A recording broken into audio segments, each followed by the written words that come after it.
დილა მშვიდობის საერთოდ ადამიანებს განსაკუთრებით ორშაბათს ეთყობათ თუ როგორ გაატარეს უქმეები. მე იმედი მაქვს რომ თქვენი უქმეები იყო მშვიდი, იყო ოჯახის წევრებთან, მეგობრებთან, ნათესავებთან ერთად და იმედი მაქვს რომ ფანტასტიკურად გაატარეთ საიმისოდ რომ ენერგიით აღსავსენი ხართ, რომ გაუკლავდეთ იმ გამოწვევებს, რომელსაც მდინარე კვირაკ თავაზობთ, მე მოგესალმებით დილა მშვიდობის გიორგი ისაკაძე. კვლავ საქმიანი დილიდან მოგესალმებათ, გვისმენთ რადიო ჰერეთის და რადიო თბილისის საშუალებით და გვიყურებთ TV პირველზე. მე მგონი ენა მიყილა და TV პირველის მალე მოსმენასაც შეძლებს. ესე ფაქტიურად უსმენთ კიდეც აღნიშნულ რადიოებზე, რადიო სიხშირეებზე 102 და 8 და 93 და 5 ჩვენი პარტნიორი რადიოები გახლავთ.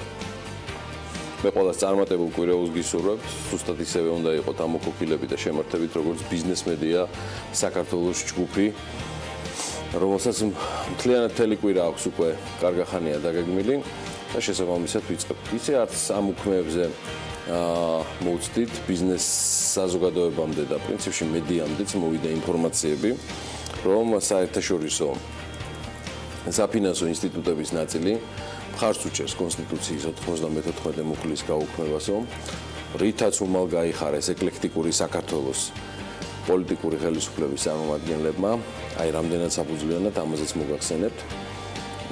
ფაქტია დღეს პარლამენტის თავმჯდომარე მედიის წარმომადგენლებთან შეხვედრას გამართავს და ვენეციური არაკების გაცნობას არაფორმალურ ვითარებაში აპირებს მათთვის.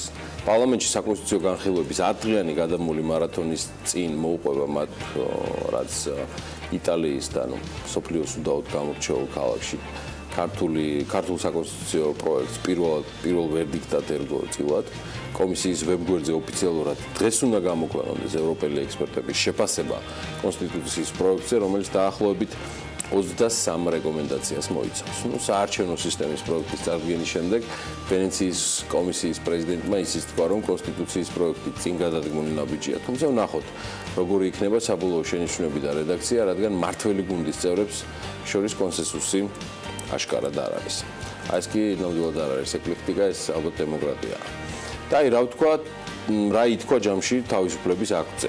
გალბატონებო და ბატონებო, ჩვენს მაყურებელს და რადიომსმენელს, ვისაც დილა უყვარს რომ იყოს საქმიანი, აინტერესებს გადაცემები ბიზნესის და ეკონომიკის შესახებ, რომელსაც და ამ უნიკალურ პროდუქტს სწორედ ბიზნეს მედია საქართველოს ჯგუფის წევრები ქმნიან და არა რამდენიმე სხვადასხვა გავაგზავნებ ამ თემაზე, როცა ჯერ კიდევ დაუბრუნდები ქსელური რამდენიმე პროვაიდერის და საკაბელოების ურთიერთობას. ჯორჯიან მედია რაიცებს საუბრობ, ეს თემა ჯერ კიდევ ღია არის და ძალიან ბევრი სასაუბრო გვექნება. მათ შორის არის ინფორმაციები სხვადასხვა მაღალი თანამდებობის პირების ჩართულობის შესახებ ამ თემაზე. მოდი დაუბრუნდეთ თავისუფლების აქტს და ვენეციის კომისიის ამონარიც წაგიკითხავთ რეფერენდუმთან დაკავშირებით. რეფერენდუმი გადასახადებებზე საკმაოდ იშვიათი შემთხვევაა. ზოგადად სამართალში დებულების პროექტი არანაირი გადასახადი წარმომადგენლობის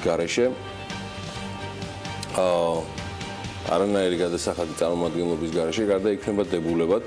ჩვენ გვაპატიეთ ეს უნებლი ტექნიკური მშობიარობა დილაუთენია.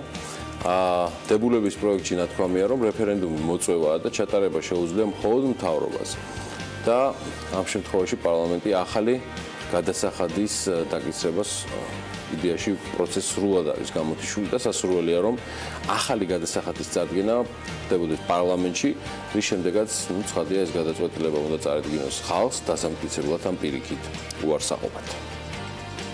ახალი საგადასახადო სისტემის რეფერენდუმზე გატანას არ ვეთანხმებით. ეს უკვე ციტატა არის ვენეციის კომისიის პრეზიდენტის ჯანი ბუკიკიოს ტელეინტერვიუდან, რომელიც მან საზოგადოებრივ მაუწყებელს მისცა. მისი თქმით, გადასახადების საკითხი უნდა გადაწყვიტოს მთავრობამ და პარლამენტმა. საგადასახადო სისტემა მნიშვნელოვანია, არ შეიძლება ქვეყანაში კარგი ინფრასტრუქტურა, კარგი სოციალური პაკეტები გქონდეს იმ შემთხვევაში, თუ არ გაქვს ფული. ფული კი საიდან მოდის? გადასახადებიდან. რა თქმა უნდა, ყველას უნდა ნაკლები გადაიხადოს და თუ ჩვენ შევეკითხებით ხალხს, ალბათ უმეტესობა წინააღმდეგი იქნება, მაგრამ იმავდროულად მთავრობაში ჭირდება თანხები, რომ საზოგადოებას მისთვის აუცილებელი სერვისები შესთავაზოს. სწორედ ამიტომ ახალი საგადასახადო სისტემის რეფერენდუმზე გატანას არ ვეთანხმებით. გადასახადების საკითხი უნდა გადაწყვიტოს მთავრობამ და პარლამენტმა. ხაზგასმით ამბობს ბუკიგიო. ჩვენ ასევე მიმართეთ მსოფლიო ბანკსაც. გვესმოდა რა მოარული ხმები, რომ ბანკმა დაუყენა მთავრობას საკითხი, რომ საპენსიო რეფორმა, რომელიც მათი პატრონაჟის ქვეშ მიდის, არ განხორციელდება თუ ეს მუხლი გაუქმდება. მსოფლიო ბანკის ინფორმაციით, მათ მთავრობისთვის კონსტიტუციის 94 მუხლის გაუქმების მოთხოვნით არ მიუმართავთ. როგორც ეს მათ მიერ მოწოდებულ წერილში არის, საპენსიო რეფორმა კონსტიტუციის 94 მუხლს სრულად შეესაბამება. მიგვაჩნია, რომ შემოთავაზებული საპენსიო რეფორმა შეესაბამება კონსტიტუციის 94 მუხლს. საპენსიო შენატანები არ უნდა იქნას საქმური გადასახადის დაწესებად. შენატანები მიემართება საპენსიო ფონდებში და ისინი ამ ადამიანების სახელზე გახსნილ ანგარიშებზე ირიცხება. დასაქმებულები ამ დაზოგილ თანხას დარიცხულ საპროცენტო განაკვეთებთან ერთად პენსიაზე გასვლის შემდეგ. ან სხვა შემთხვევაში მიიღებენ თუ სამუდამოდ დატოვებენ ქვეყანას. ჯვარი ეწეროთ, ეს უკვე ჩვენი ჩართვა არის და გახდებიან შეზღუდული შესაძლებლობის მქონე პირები ან გარდაიცვლებიან. ამ უკანასკნელ შემთხვევაში თანხას მაინც მემკვიდრეები ღებულობენ. მოსახლეობის დაზოგილ თანხებს განკარგავს არამომგებიანი საპენსიო სააგენტო და ეს თანხა არ მოხდება სახელმწიფო ბიუჯეტის საშემოსავლო ნაწილში. დასაქმებულების კუთხიდან კი არის არაერთი მოთხოვნა, რომლებიც გადასახადად არ ითვლება, მაგალითად ანაზღაურებად იშვებულება, მინიმალური ანაზღაურება, უსაფრთხოების სტანდარტების დაცვა, როდესაც გაღებული ხარჯი არ მიემართება მთავრობისკენ. ის არ აღიქმება როგორც გადასახადი, მოხარული ვართ, რომ ბიზნეს ასოციაციები მხარს უჭერენ საპენსიო რეფორმას, ჩვენ ასევე მხარს ვუჭერთ ამ რეფორმის გაგრძელებას, ვაგრძელებთ დიალოგს მთავრობასთანაც. ნათქვამია მსოფლიო ბანკის ოფიციალურ წერილში. ბიზნეს ასოციაციების განცხადებას შეისმენენ თუ არა, ესეც პრინციპში მალე გამოჩნდება. ელენე კვანჭილაშვილთან პარასკევს ანალიტიკას ეთერში სხვადასხვანაირი განწყობა ჰქონდა ლაშა პაპაშვილს, რომელსაც პერიოდულად ჰქონდა კიდე ამასთან დაკავშირებით იმედიანი განწყობა, თუმცა ზოგადად ურთიერთობები და შედარებით გრძელვადიანი ხელისუფლების არა ამ კონკრეტული ხელისუფლების, ზოგადად ხელისუფლების და მთავრობის წარმომადგენლებთან არ აიმედება და არ გონია, რომ ეს იყოს სწორი გათვლა. ჩვენ წინ კიდევ საკმაოდ საინტერესო ნარატივი გვაქვს ჩვენი პროლოგივისა, ხალების ნარატივის გელით 11 საათიდან, თუმცა მანამდე ანა ლაპიაშვილი, ანა დილამშვიდობის და ამოვამზადეთ აბა დღეს ჩვენი ტელემაყურებლისთვის და რადიო მსმენელებს. დილამშვიდობის გიორგი, ეს ამბავი ალბათ, რომელიც უკავშირდება საკონსტიტუციო ცვლილებებს, იქნება იმ ციკლიდან, როცა საერთაშორისო ექსპერტების ან სპეციალისტების რეკომენდაციები არ ესმით, არ სჯერათ, ან უბრალოდ არ არის ხოლმე მისაღები, ან იწუნებენ კვალიფიკაციის გამო. ეს განსხვავებით თავისუფლების აქტთან დაკავშირებული შეფასებისა, მოკლედ ჯამში, რაც გვინდა გვესმის და რაც არ გვინდა არ გვეხმის. საქვეყნოდან საქალაქოზე რო გადმოვინაცვლოთ, დაკეტილი პეკინის ხედით, ხო მართლა ჩვენ სტუმრებს უნდა ვთხოვო, რომ რადიოში გააგრძელეთ საქმიანი დილის მოსმენა. თადარიგი დაიჭირეთ ჩვენთან მოსასვლელად, განახლებული წყალგაყვანილობისა და გაუმჯობესებული ინფრასტრუქტურის ხათრით მომდევნო 3 თვით ცოტა უნდა გავიჭიროთ. პეკინის გამზერი მოკლედ იქეთ იყოს და ამ მშენებლობის ვადები უკვე ვიცით, განსაკუთრებული კი ინტერესი კი თბილისის გენგიგმასთან დაკავშირებით არის, რომელიც საზოგადოებას განსახილველად ივლისში უნდა გადაეცეს. დავით ნარმანი ამბობს, რომ მიწათსარგებლობის გენგიგმაზე მუშაობა დასრულებულია და მიუხედავად იმისა, რომ ბოლო გადავადებისას 20 ივნისი დაითქვა დედლაინად, გენერალური გეგმა თბილისის მერიას უკვე გადაეცა, როგორც გითხარით ნარმანიას ინფორმაციით.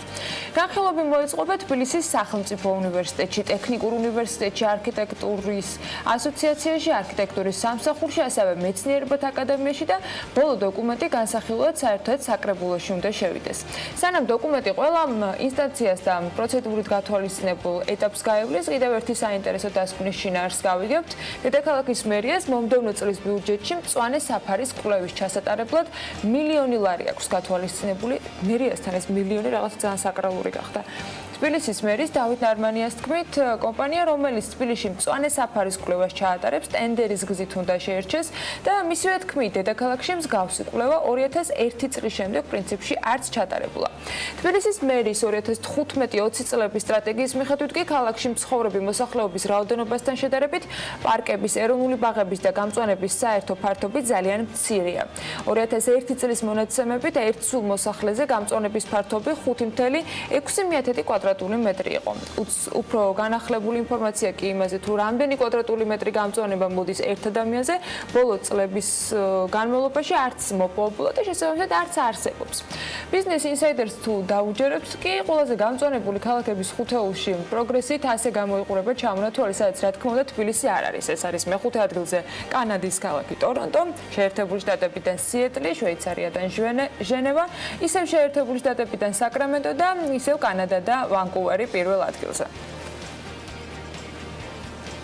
ასეთი ამბები გვაქვს გამწვანების კოეფიციენტის დათვას ველოდებით, თუმცა დედაქალაქში მხოლოდ ეს არ არის თემები და კიდევ ბევრ საინტერესო ამბავს გავიგებთ ჩვენი ვებგვერდის დახმარებით bm.lg, რომელიც თბილისის მერის და მისი მოადგილის განცხადების მიხედვით ძალიან ბევრ სიახლეს გეგმავს და ბევრთან დაკავშირებითაც საერთოდ არ აქვს რომ განიხილოს, მაგალითად ეს იყო ტრამვაის გადაადგილება, რომელთან დაკავშირებითაც აღნიშნეს რომ საერთოდ არ არის პრიორიტეტული. მნიშვნელოვანი მაინც არის ის რაც შენ აღნიშნე, რომ თბილისის მერიამ და მისმა მესვეორებმა, ასევე თბილისის City, რომელიც იყო აღნიშნული გენერალური გეგმის პროექტზე პასუხისმგებელი კომპანია, რომ რაც შეიძლება მალე გამოიტანონ სამსჯავროზე აღნიშნული დოკუმენტი. ჩვენი სურვილია ის, რომ რაც შეიძლება მეტი პროფესიონალის ხმა ისმოდეს და ვიცოდეთ პირუთვნელი ანალიზი და შეფასება უმნიშვნელოვანესი დოკუმენტისა.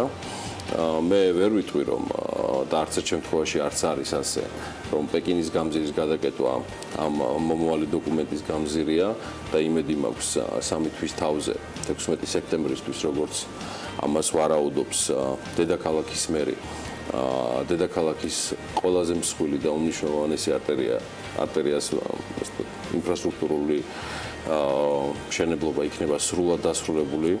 შეგახსენებთ რომ კომპანია GVP ასევე სრულად ცვლის ტელეკომუნიკაციებს, რომელიც კომუნისტების პერიოდიდან მოუწესრიგებელი არის და გამოსაცვლელი არის.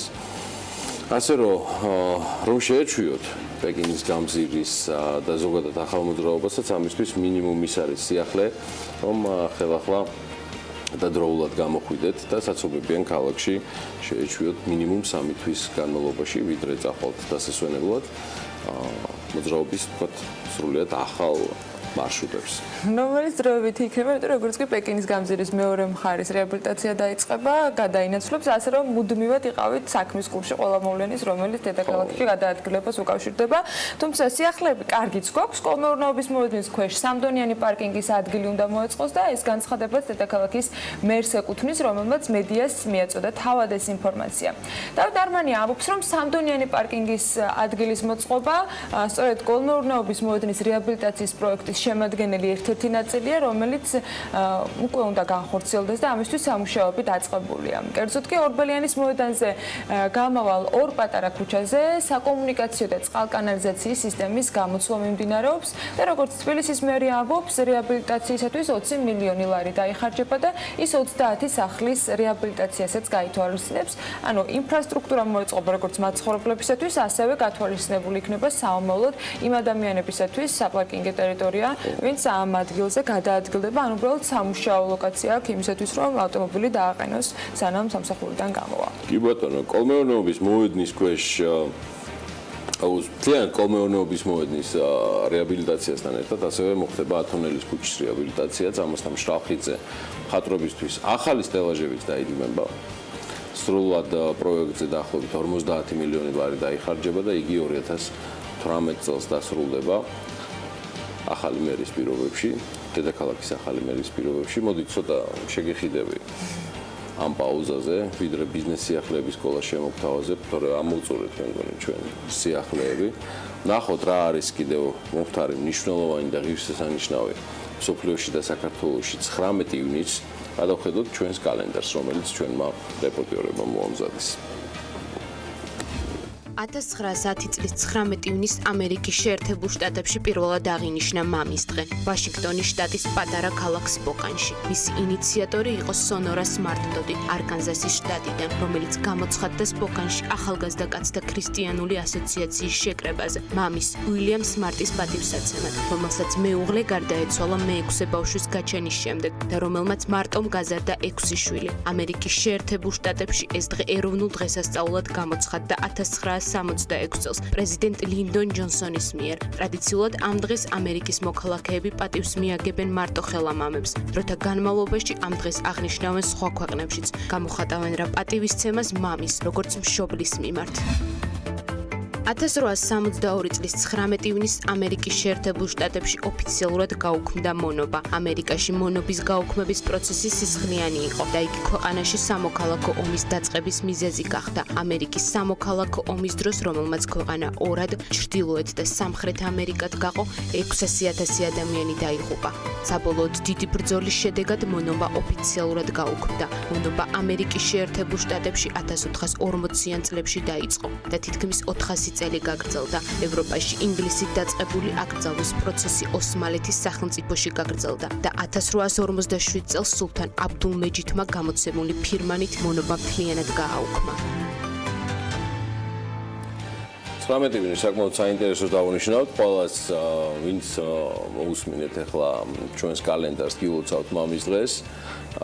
ჩემთვის ეს დღე პრინციპში წელიწადში 65 დღეა, მაგრამ აი მისი აღნიშვნა რატომღაც ჯერ კიდევ გუშინ წინ ღამე დავაანონსე, ეთყობა ჩემი კალენდარი უსწრებს მოვლენებს, რამდენად სწორად უსწრებს, ან არასწორად, ამაზე ცხადი ამსჯელობა გვექნება, მაგრამ მამებო მაგრად იყავით, რომ თქვენი შვილების სასიკეთოდ კიდევ ბევრი და ჯანმრთელად იღვაწოთ და ყველას საუკეთესო დღეს და კვირაულს გისურვებთ. ცხადია, მამების თემას ბევრჯერ შევეხებით. დღის ეთერებში განსაკუთრებული დატვირთვით იქნება გამორჩეული ქალების ნარატივი. გვანცალაღიძე საოცარ და თავბრუს დამახვალ არ ვიცი, ეს ეთერს ამზადებს თავისი მამებით და შვილებით, რომ ვერც კი წარმომიგენია როგორ უნდა გამოტოვოთ ქალების ნარატივი 11 საათზე, თუმცა მანამდე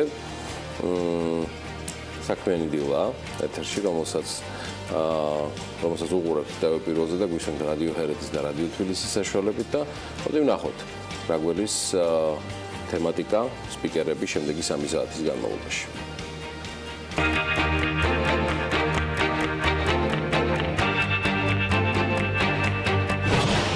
19 ივნისის საქმიანი დაწყებისათვის დილიდან ზრუნავენ თამარ ბობოხიძე, ბიუთი ექსპრესის დამფუძნებელი, ნინია მაჭარაშვილი, კამპანიის კაცები ზრუნავენ კოორდინატორი და ზურა ჯავახია მომღერალი, გიორგი კინწურაშვილი, ინოვაციების და ტექნოლოგიების სააგენტოს სტრატეგიული კომუნიკაციების დეპარტამენტის უფროსი და ნინო ენუქიძე, ბიზნესისა და ტექნოლოგიების უნივერსიტეტის დეკანი გვესტუმრებიან. ორშაბათის ტრადიციულ რუბრიკაში მედიის განვითარების ფონდთან ერთად ექსესის პროექტის ფარგლებში საბჭოთა და პოსტსაბჭოთა მითებს დავამსხვრევთ. იკა ქარდავა პროფეტი ჯორჯიაჯის დამფუძნებელი და მმართველი სურაბ მექვაბიშვილს, სეულ დეველოპმენტის გენერალურ დირექტორს უმასპინძლებს. დილა უნდა იყოს საქმიანი და რა თქმა უნდა TV პირველზე.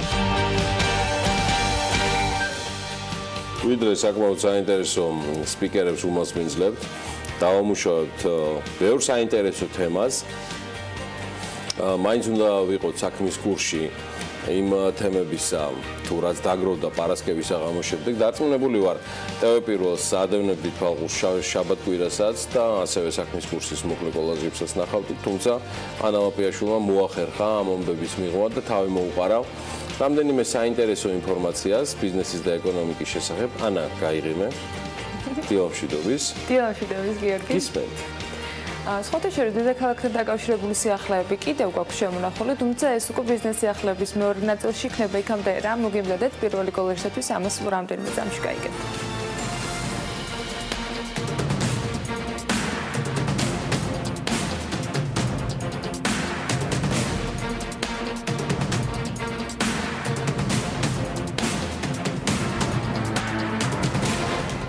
APM ტერმინალსის კუთვნილ ფოთის ნავსადგურს ტვირთბრუნვა გაეზარდა ოფიციალური მონაცემებით პორტმა 4 თვეში 2,100,000 ტონა ტვირთი გადაამუშავა, რაც 100,000 ტონით მეტია, ვიდრე შარშან ამავე პერიოდში. ზრდა დაფიქსირდა გადამამუშავებელ კონტეინერებში იანვარ-აპრილში ფოთში 92,951 კონტეინერი გადაამუშავეს, ნაცვლად წინა წელს დაფიქსირებული 83,624 ერთეულისა. გადამუშავებული კონტეინერების 91% სწორედ ფოთის ნავსადგურზე მოდის. ისიც უნდა აღვნიშნოთ, რომ ბათუმის პორტს ტვირთები შემცირებული აქვს 1,600,000 ტონამდე, რაც დაახლოებით 100,000 ტონით ნაკლებია. კონტეინერების რაოდენობა კი აქაც მზარდია და შეადგინა 22,030 ერთეული. გზავრთა უფლებების დაცვის მიზნით კი სამოქალაქო ავიაციის სააგენტომ ახალი ნორმატიული აქტები მიიღო, რომელიც ძალაში 1 ივლისიდან შედის. ახალი მოთხოვნით ავიაკომპანია ვალდებული ხდება უზრუნველყოს მგზავრის ბარგის, ტვირთის და მესამე პირის ფრენასთან დაკავშირებით სამოქალაქო პასუხისმგებლობის, ასევე ნებისმიერი ფრენის დაზღვევა. წესი ვრცელდება საქართველოში და საქართველოს გარეთ რეგისტრირებულ ავიაგადამზიდველებზე, რომლებიც ახორციელებენ საჰაერო გადაყვანა გადაზიდვას საქართველოში, საქართველოდან და სხვა ქვეყანაში და სხვა ქვეყნიდან საქართველოში. წესის დარღვევისათვის კომპანიას პასუხისმგებლობა დაეკისრება, მათ შორის შესაძლოა საქართველოს ტერიტორიაზე დაფრენის უფლებაზეც უარი ეთქვას. სურსათის უვნებლობის მიმართულებით ჯარიმები ძალიან დაბალია, ასეთია ევროპის ფონდის შეფასება, რომელმაც სურსათის უვნებლობის სახელმწიფო რეგულირების მიმართულებით ხელისუფლების მიერ 2016 წელს გაწეული საქმიანობა შეაფასა. ფონდში აღნიშნავენ, რომ კვლავ არსებობს რამდენიმე სფერო, რომელზეც მეტი ყურადღების გამახვილებაა საჭირო. მათ შორის არის ეფექტიანი კონტროლი. 200,000 ლარზე ნაკლები წლიური შემოსავლის მქონე სურსათის ბიზნეს ოპერატორები კვლავ სახელმწიფო კონტროლს მიღმარჩებიან. ამავდროულად ჯარიმები ძალიან დაბალია და ვის აღკვეთას ვერ უზრუნველყოფენ, აცხადებენ ფონდში. მათივე თქმით, სურსათის შემცველობის ეტიკეტთან შესაბამის კონტროლზე უფლებამოსილება კანონით მკაფიოდ არ არის განსაზღვრული, სახელმწიფო კონტროლის შედეგების გამოქვეყნება კი კვლავ ფერხდება და მოქალაქეთან მხოლოდ მცირე ნაწილს აქვს ინფორმაცია სურსათის ეროვნული სააგენტოს ცხელი ხაზის არსებობის შესახებ, რომელზეც საჩივრის დაფიქსირება შეუძლიათ. მათივე რეკომენდაციით სურსათის ეროვნულმა სააგენტომ უნდა განიხილოს მცირე ზომის სურსათის ბიზნეს ოპერატორების კონტროლის გაძლიერების შესაძლებლობა. სურსათის მწარმოებელ დისტრიბუტორ და რეალიზატორ პირებს ეკონომიკურ საქმიანობათა რეესტრში დარეგისტრირება კი 2017 წლის 2 სექტემბრამდე მოუწევთ. გასულ წელს მიღებული კანონებით ის ბიზნეს ოპერატორი, რომელიც 2017 წლის 3 სექტემბრიდან არ იქნება ეკონომიკურ საქმიანობათა რეესტრში რეგისტრირებული, სურსათის მწარმოებლის დისტრიბუტორის რეგისტრაცია გაუქმდება და სურსათის ცხოველის საკვების ვეტერინარიის და მცენარეთა დაცვის კოდექსის 64 მუხლის შესაბამისად დაჯარიმდება. საჯარო რეესტრის სააგენტო აღნიშნავს, რომ სურსათის ბიზნეს ოპერატორთა რეგისტრაციის ვადა 1 წლიანია და ბიზნეს ოპერატორს ეკისრება ვალდებულება ხელახლა დარეგისტრირდეს. საკანონმდებლო ცვლილებები ბიზნეს ოპერატორთა ბაზის სრულყოფას და სახელმწიფო კონტროლის ეფექტიანობის გაზრდას ხელშეუწყობს. აცხადებენ სააგენტოში და განმარტავენ, რომ სისტემაში უკვე ატვირთულია და დაზუსტებულია 20,310 ბიზნეს ოპერატორის მონაცემები. სოკოს ბრიკეტების საწარმომ ქართული სოკო ჰასპის სერტიფიკატი მოიპოვა. სერტიფიკატის გამცემი ფრანგული კომპანია ბურეაუ ვერიტასი, მისი მიღება კი სოფლის მეურნეობის პროექტის მართვის სააგენტოს თანამშრომლობის ფარგლებში მოხდა.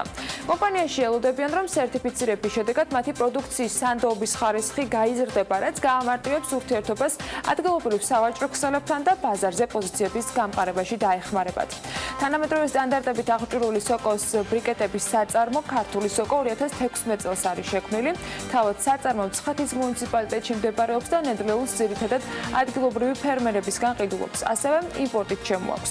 კომპანია წლიურად აწარმოებს 100,000 სოკოს ბრიკეტს და დაახლოებით 2,000 ტონა არის, რომლიდანაც შესაძლებელი არის 500 ტონა სოკოს წარმოება.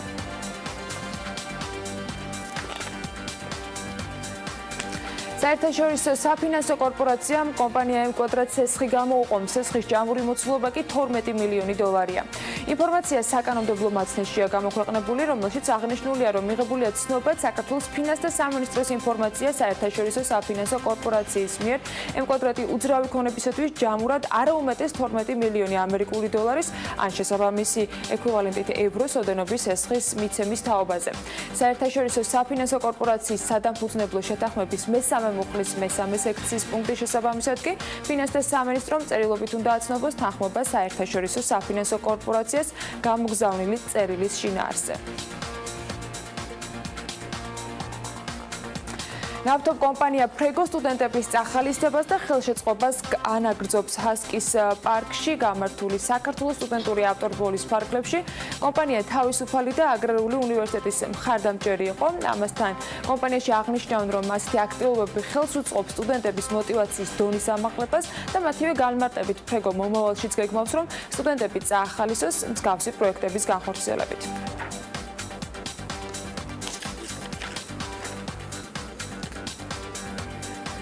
ჩვენ ხმამყოფებით ჰასკი პარკში, სადაც იმართება, როგორც ხედავთ, სტუდენტური თასის გათამაშება წყვილთარბოლაში. ამ წყვილთარბოლაში მონაწილეობას იღებს საქართველოს სხვადასხვა წამყვანი უნივერსიტეტები. ნავთობ კომპანია ფრეგომ გადაწყვიტა მხარი დაუჭიროს თავისუფალი და აგრარული უნივერსიტეტების სტუდენტების გუნდს. შესაბამისად, ფრეგოს ხარისხიანი საწვავი სწორედ ამ გუნდს დაეხმარება იმაში, რომ დღეს გამარჯვება მოიპოვოს. ზოგადად ჩვენთვის ახალგაზრდული ინიციატივების ხარდაჭერა ძალიან მნიშვნელოვანია. შესაბამისად, ჩვენ მომავალშიც გავაგრძელებთ მსგავსი სახის პროექტების დაფინანსებას. ჩვენი უნივერსიტეტიდან გამოვდივართ ჩვენი გუნდით, ჩვენი 4 ადამიანი ვართ. ფრეგო გვეხმარება, ანუ გვაფინანსებს, საწვავი მოგვცა რაღაცა და დავასტიკერეთ მანქანები. მომზადებულები ვართ შეძლების დაგვარად, ვცდილობთ რომ იმონაწილეოთ, ვიასპარეზოთ. ქუთაისის ტორპედო International Soccer House-ის მფლობელობაში გადადის კომპანიამ, რომლის 100%-იანი წელის მფლობელადაც მალხას ჩაჩავა მითითებული საფეხბურთო კლუბი აუქციონზე ერთი ბიჯით განმეორებით აუქციონზე 300,000 ლარად შეიძინა. ინვესტორმა ვალდებულება აიღო 2017 წლის ბოლომდე პირდაპირ ინვესტიციის სახით კლუბში 500,000 ლარი ჩადოს და 2018 წელს მინიმუმ 1,5 მილიონი ლარი. 2010-2014 წლებში ტორპედო კომპანია ვისოლის მფლობელობაში იყო, 2015 წლიდან ქუთაისის მერიის მიერ ფინანსდებოდა. ყაზახეთი 19 მილიონ ტონა ხორბლის მოსავალს ელოდება და ამის შესახებ ქვეყნის პრემიერ-მინისტრის მოადგილემ განაცხადა. ასკარ მირზახმეტოვმა სააგენტოსთან იმ სირთულეებზე გააკეთა კომენტარი, რომელსაც ფერმერები კრედიტების მიღებისას აწყდებიან. ყაზახეთ ჩინოვნიკი აღნიშნავს, რომ ცივი გაზაფხულის მიუხედავად სასოფლო სამუშაოები ოპტიმალურ დროში ჩატარდა, არსებული მონაცემებით კი სოფლის მეურნეობის სამინისტრო 19 მილიონ ტონა ხორბლის მოსავალს ელოდება, საიდანაც საექსპორტო პოტენციალი 9 მილიონ ტონას ექნება. მაკდონალდსმა ოლიმპიური თამაშების ოფიციალურ სპონსორობაზე თქვა უარი, განცხადება საერთაშორისო ოლიმპიურმა კომიტეტმა თავის ვებგვერდზე გამოაქვეყნა. სწრაფი კვების რესტორნების პოპულარული ქსელის მარკეტინგის დირექტორი ამბობს, რომ გადაწყვეტილება კომიტეტთან ერთად არის მიღებული და გეგმავენ სხვა პრიორიტეტებზე ფოკუსირებას. უნდა აღინიშნოს, რომ ამ გაყრის მიუხედავად მაკდონალდსი მაინც დარჩება 2018 წლის ზამთრის ოლიმპიადის სპონსორი, რომელიც სამხრეთ კორეაში გაიმართება. კომიტეტში აღნიშნავენ, რომ უახლოეს მომავალში მაკდონალდს მსგავსი შეთანხმება მის რომელიმე კონკურენტთან ექნება გაფორმებული და ისიც უნდა გამოვყოთ, რომ მაკდონალდსი 1976 წლიდან იყო ოლიმპიადების სპონსორი. ინტერნეტ საძიებო გიგანტი Google კი ევროკომისიამ შესაძლოა მილიონზე მეტი ევროთი დააჯარიმოს. Financial Times-ის ინფორმაციით ევროკომისია ჯარიმის თანხას უახლოეს დღეებში ოფიციალურად დაასახელებს. ჯარიმა Google-ს ანტიმონოპოლიური კანონის დარღვევისათვის ემუქრება და ამ საქმეზე ევროკომისიაში გამოძიება ჯერ კიდევ 2010 წლიდან მიმდინარეობს. ევროკავშირი ამერიკულ გიგანტს ევროპის ტერიტორიაზე დომინანტი მდგომარეობის ბოროტად გამოყენებაში ადანაშაულებს. ევროკომისიამ Google ასევე დაადანაშაულა კონკურენტების ონლაინ რეკლამის დაბლოკვაში. თუ Google ბრალდებულად აღიარეს ყოველ მსგავს საქმეზე წლიური შემოსავლის 10%-იანი ჯარიმა ელოდება. 2016 წლის მონაცემებით კი კომპანია Google-ის მფლობელი ჰოლდინგი Alphabet-ია, რომლის წლიური შემოსავალიც 20.4%-ით გაიზარდა და 90 მილიარდ 300 მილიონი დოლარი შეადგინა. ეს არ არის, მე ესე ვიტყოდი, პირველი შემთხვევა. როცა ევროკომისია მსგავს სადასჯელო ზომას მიმართავს. დღეისთვის ევროკომისიის მიერ ჯარიმის სახით გამოყენებული ყველაზე დიდი ოდენობა გახლდათ მილიარდი ევრო, როდესაც 2009 წელს ორგანიზაციამ ანტიმონოპოლიური კანონმდებლობის დარღვევის გამო ასევე ამერიკული კომპანია ინტელი დააჯარიმა. მოდი, მე მგონი ანა საკმარისია ჯარიმებისთვის. ხოდა მოდი შენთან გავაგრძელებთ დღევანდელი დღის წესრიგ წარდგენასაც, რომელზეც დარწმუნებულია, რომ მეტ ინფორმაციას ბარემ შენ თვითონვე გაგვიზიარებ იტალიის ელჩის რეზიდენციაში დაგეგმილ ღონისძიებას გულისხმობ, რომელიც 17 საათზე უნდა დაიწყოს და სადაც ფერეროს ჯგუფმა კორპორაციული სოციალური პასუხისმგებლობის, ანუ CRRC-ის მე-7 ანგარიში უნდა წარმოადგინოს საქართველოში განხორციელებულ პროექტებზე აქცენტირებით. მგონი არ მეშლება. კი, CSR-თან დაკავშირებით ნამდვილად არ გეშლება, ნამდვილად საინტერესო ღონისძიება იქნება.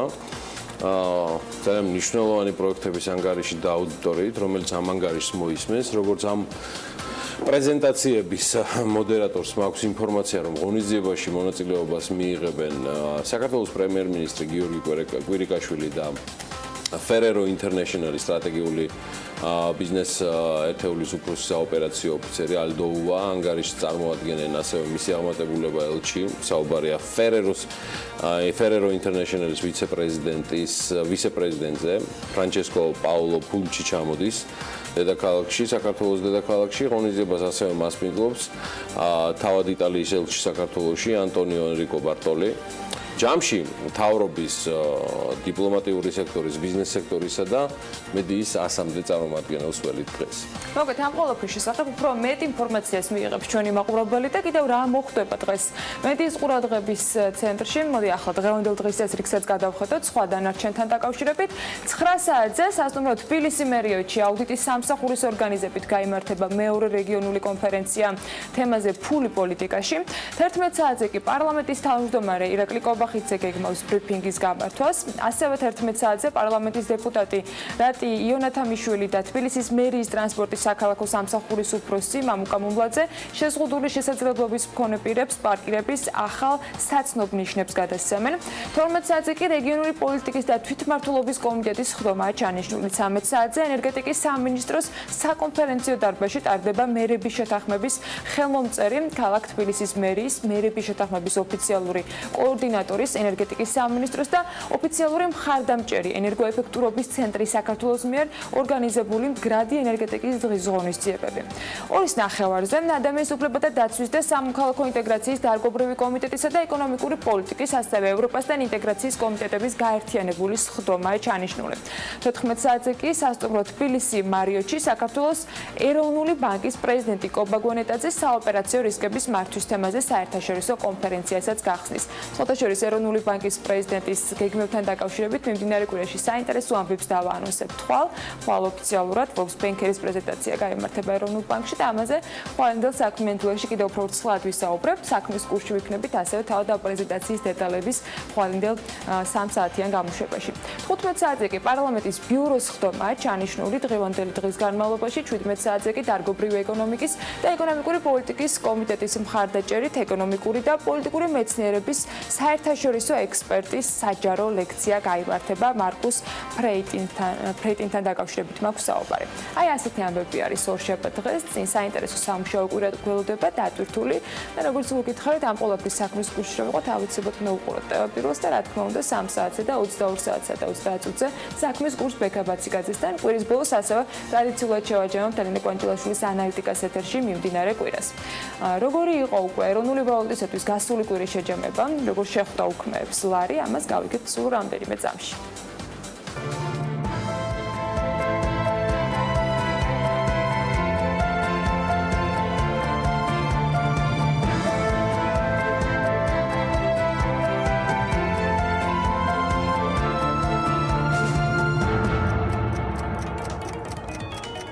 პარასკევის ვაჭრობამ სავალუტო ბირჟაზე ლარს 7 უქმეების საშუალება არ მისცა, ეროვნული ვალუტა ძირითადად ყველა სხვა ვალუტებთან მიმართებაში დაეცა.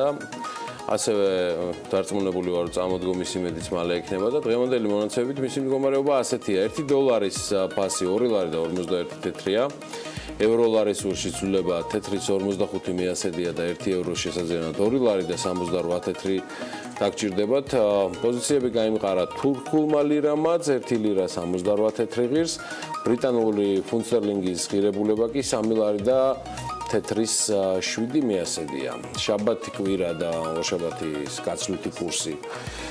ეროვნული ვალუტა ამ პოზიციებით იყო. მოდი ახლა ვნახოთ რა იქნება ხვალ, ამას დღეს საღამოს გავიგებთ, თუმცა მანამდე საერთაშორისო სავალუტო ბირჟების შესახებ სულ ოდნავ მოგვიანებით შოთა დიღმელაშვილის შემოგთავაზებთ. მანამდე რამდენიმე სიახლეებს გაგაცნობთ ნავთობის თემაზე. 15 ივნისის ვაჭრობის შედეგებით სოფლიოს წამყვან, ანუ საუბარია ლონდონის და ნიუ-იორკის სანავთობო ბირჟებზე, ნავთობის ფასი შემცირებულია.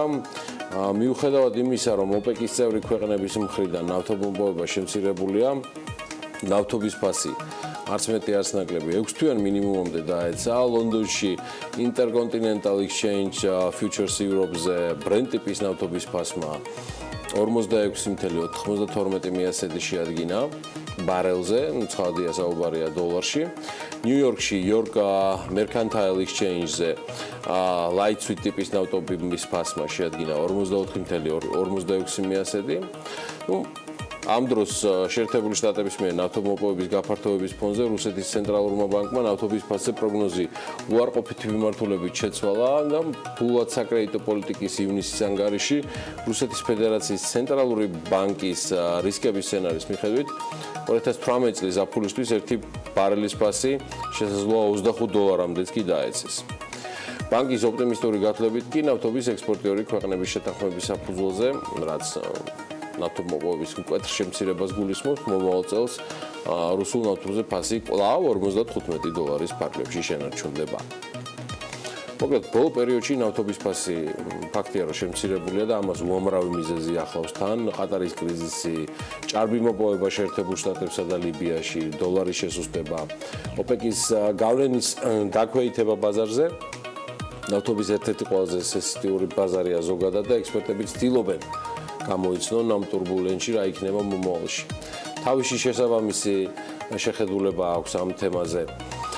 EIA-ს მათი მონაცემებით 2018 წელს ნავთობის ფასი $56 იქნება, მიუხედავად იმისა, რომ შეერთებული შტატები 10 მილიონი ბარელის მოპოვებას და ნავთობის სტრატეგიული მარაგების გაყიდვასაც გეგმავენ ეტაპობრივად. როგორც ჩანს, ამერიკის ენერგეტიკის ადმინისტრაციაში თვლიან, რომ ოპეკის მიერ შემოღებული შეზღუდვა და ეს შეზღუდვა ითვალისწინებს 1.8 მილიონ ბარელს დღეში. შეერთებული შტატების კარგ და ჭარბ მოპოვებას დააბალანსებს და ბაზარს გადატვირთვა მოეხსნება. მოკლედ, ნავთობზე ასეთი პროგნოზები იყრისთავს, თუმცა მე მგონი გაცილებით მეტი ალბათობით და დამაჯერებლობით შეგვიძლია გარემოს დაცვის სააგენტოს სამინდის პროგნოზი ვნახოთ.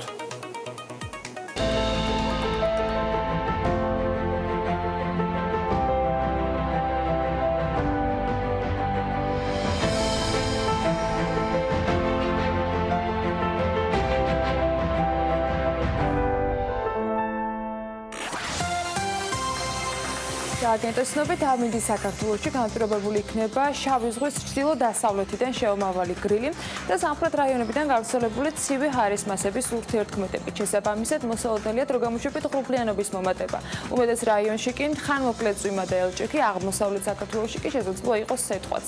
ზოგან იქროლებს დასავლეთის ქარი, სოხუმში მაგალითად იწვიმებს და 26 გრადუსი იქნება, ბათუმში კი 27 გრადუსი დაფიქსირდება. ქობულეთში 26 გრადუსია მოსალოდნელი, ქუთაისში 29, ზუგდიდშიც 28 გრადუსი დაფიქსირდება, ოზურგეთშიც ასევე 28 გრადუსია მოსალოდნელი. ონში 26 გრადუსია ნავარაუდევი, გორში 28, ცხინვალში 27 გრადუსი იქნება, მარნეულში კი 30.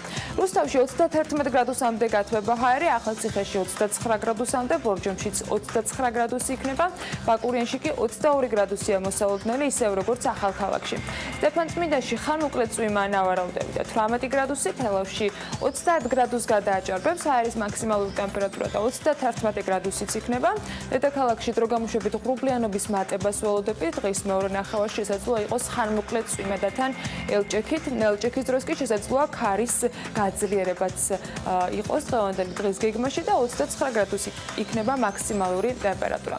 მიუხედავად იმისა, რომ დღეს სეტყვა პრინციპში მაინც ზოგიერთ რაიონში გამოერევა, იმედია, რომ ისეთი შედეგებით აღარ დასრულდება ის როგორც გასულ კვირას იყო, დელტა სეტყვა საწინააღმდეგო სისტემას კი აიყენებს, მაგრამ აი 11-12 იუნის მაგალითად 500-მდე რაკეტის გასროლის მიუხედავად რამდენიმე სოფელში უხმანალებმა მაინც მნიშვნელოვნად დააზარალა ფერმერების ზარალის ხარისხი 15-დან 100%-ის ფარგლებში მერყეობდა და ღრუბლის გასაფანტი რაკეტებით მოკლედ საშიშ ნალექთან ბრძოლა აღმოჩნდა, რომ თვად სრულყოფილად ვერ ხდება. ყოველი ასეთი შემთხვევისათვის კი ერთ საინტერესო ვიდეო აღმოაჩინე, რომელსაც ახლა ჩემს ზურგს უკან ხედავთ და თქვენს გაგიზიარებთ. ევროპული პრაქტიკა, როცა სოფლის მეურნეობის სფეროში დასაქმებულები ვფიქრობ მის გაზიარებას შეძლებენ. ამ ვიდეოში ჩანს როგორ აკეთებენ ბადეებს იმისათვის, რომ სეტყვა საწინააღმდეგო ბადეებით დაიცვან ნათესები, ვენახები და ასე შემდეგ. სხვათა შორის ამ ვიდეოს აღმოჩენის შემდეგ Facebook-ს ნახე, რომ ანალოგიური ინიციატივა საქართველოშიც ყოფილა. მაგალითად თათია ბელაშვილი წერდა გუშინ, რომ 1999 წელს სწორედ მამამისის სადოქტორო ნამუშევარი იყო მსგავსი ბადეების გაკეთება რეგიონებში და ის აღნიშნავდა, რომ საგარეჯოში გამოიყენეს კიდეც, თუმცა პრობლემა მდგომარეობდა იმაში, რომ ერთხელ გაშლილი ბადეები მოგვიანებით აღარ დაკეცეს, რამაც თავის მხრივ ზამთარსა და თოვლში გამოიწვია ამ ბადეების განადგურება.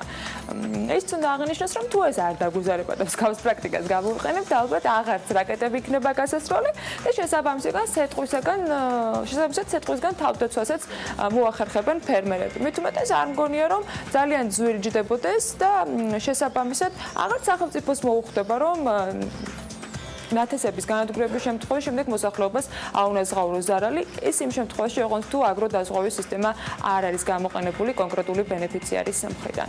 ნებისმიერ შემთხვევაში იმედი გამოვთქვათ, რომ მსგავსი პრაქტიკის გამოყენებისას ყოველგვარი დანაკარგების გარეშე შეძლებენ ფერმერები, რომ მიიღონ სარგებელი საშემოდგომოდ მოსავლისათვის. ასეთი ამბებია, ამინც უნდა დავალოდოთ, როგორ იქნება და იმედია სეტყვასაც ავწდებით და მსგავსი პრობლემები არ იქნება. ნახე როგორი ესეთი დილის ჩარჩოებია ანა დააგვირია. რაღაც ორიგინალური ხო? ხო რაღაცა. მიშამ და დავითმა გაიხარო ცოტათი. ასე თქვით. კარგი, ამისთვის სულ ცოტა არის საჭირო. ეს ცოტა მათ ერგოთ. დარჩენილი ბედნიერებისთვის თქვენს არანაკლებს გიმზადებთ შემდეგი 2 საათნახევრის განმავლობაში. ანა ოპიაშვილი მალე დაუბრუნდება ძირითად ლოკაციას, ვემზადებით სტარტაპერისთვის რჩევით თავპირველზე და გვიხსენთ რადიო ჰერეთის და რადიო თბილისის საშუალებით. შემოსავლებზე მიდის ზრუნვა და ახლა ჩვენს ხوار ჩამოვჩებით რეკლამის დრო.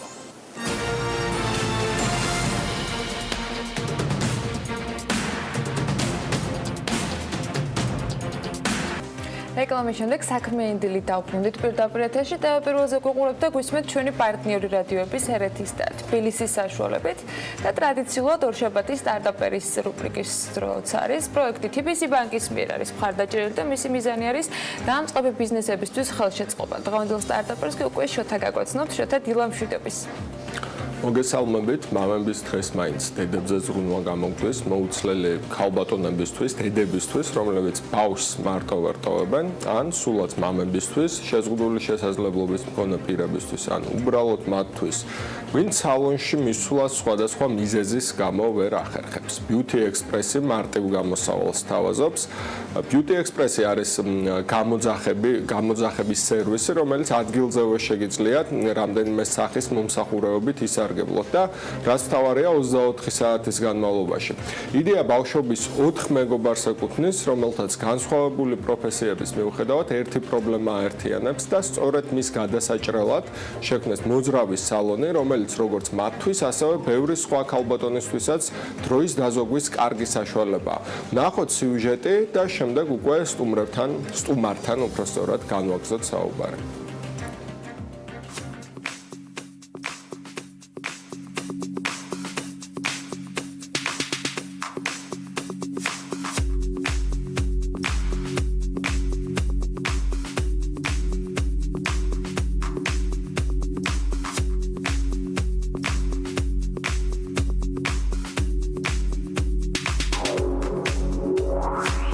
Beauty Express-ის იდეა გაჩნდა დაახლოებით ჩარშან ზაფხულს, ანუ 1 წლის წინ. და ზაფხულში ეს იდეა რომ დაგვება და უბრალოდ მეგობრები ვიყავით, შეკრებილები და ვფიქრობდით, რომ აი უკვე დრო აღარ გრჩება ამ სამსახურთან და ყველაფერთან ერთად რო თქვენ სალონში ვიაროთ. შესაბამისად ვიფიქრეთ, რომ ძალიან მოსახერხებელი იქნებოდა, რომ იმის მაგრად რომ წახვიდე სალონში, სალონი მოვიდა შენთან. თავდაპირველად თანამშრომლობა დავიწყეთ სასტუმროებთან. ძირითადად ვემსახურებთ უცხოელ სტუმრებს 4-5 ვარსკვლავიან სასტუმროებში, მაგრამ ასევე ნორმალურად გვიცნობენ საქართველოს ბაზარზეც და უკვე სახლებში, ოფისებში, ნებისმიერ ადგილას შეგვიძლია ჩვენი ჩემოდნით მივიდეთ, არაფერი არ გვჭირდება თქვათ ისეთი მოწყობილობა, რაც ჩვენ არ გვაქვს. და შევთავაზოთ ნებისმიერი სალონური მომსახურება. ეს არის თმა, თმის მოვლა, მაკიაჟი, ფრჩხილების მოვლა, ასევე გვაქვს ცვილითები ეპილაცია, მასაჟი, როგორც სამკურნალო, ასევე უბრალოდ სარელაქსაციო და დამატებით კიდევ გვყავს ძიძა, რომელიც მრავალშვილიან დედებს დაეხმარება, რომ ჩვენი სერვისით სარგებლობისას სრული რელაქსაცია განიცადოს და თქვათ ბავშვებს ამ პერიოდში ეს 1 საათი იქნება თუ 2 საათი მიხედავს ძიძა.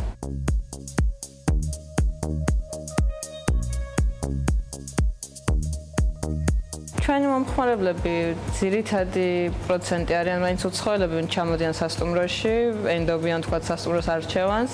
ისინი გვიკავშირდებიან უკვე ჩვენ სასტუმროდან და მივდივართ ვემსახურებთ ძირითადად ტურისტებს.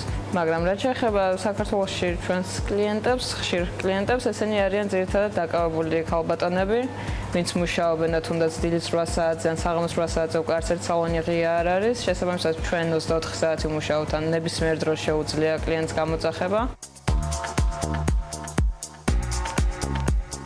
სამომავლოდ აუცილებლად გვინდა ერთი ჯგუფის მინიმუმ ბათუმში გაშვება უკვე საზაფხულოდ, ეხლა ფაქტიურად და უკვე სექტემბრისკენ, ოქტომბრისკენ გვინდას მაინც სალონიც, ესეთი ტრადიციული სალონიც გავაკეთოთ, რომ მაინც იყოს ესეთი ჩვენი სახე სადღაც გქონდეს თბილისში.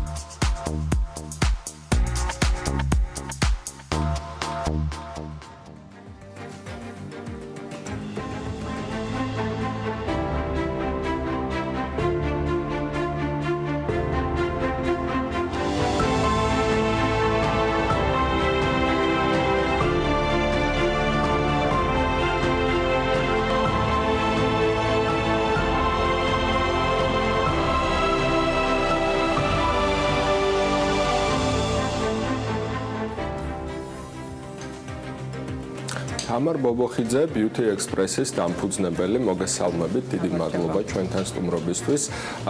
მეტი გითხარით თქვენ სტარტაპზე, რაც არის თქვა სიუჟეტში. კი ბატონო, Beauty Express-ი კიდევ ერთხელ რო ვახსენოთ, არის პირველი სილამაზის სალონი გამოძახებით საქართველოში.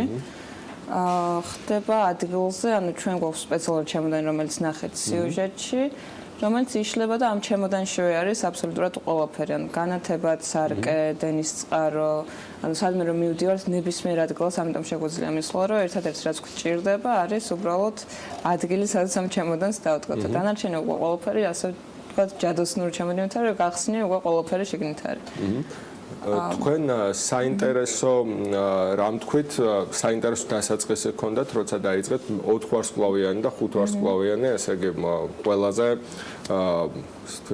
ფულიანი, შეიძლება ვთქვათ ასე, ხალხის მომსახურება.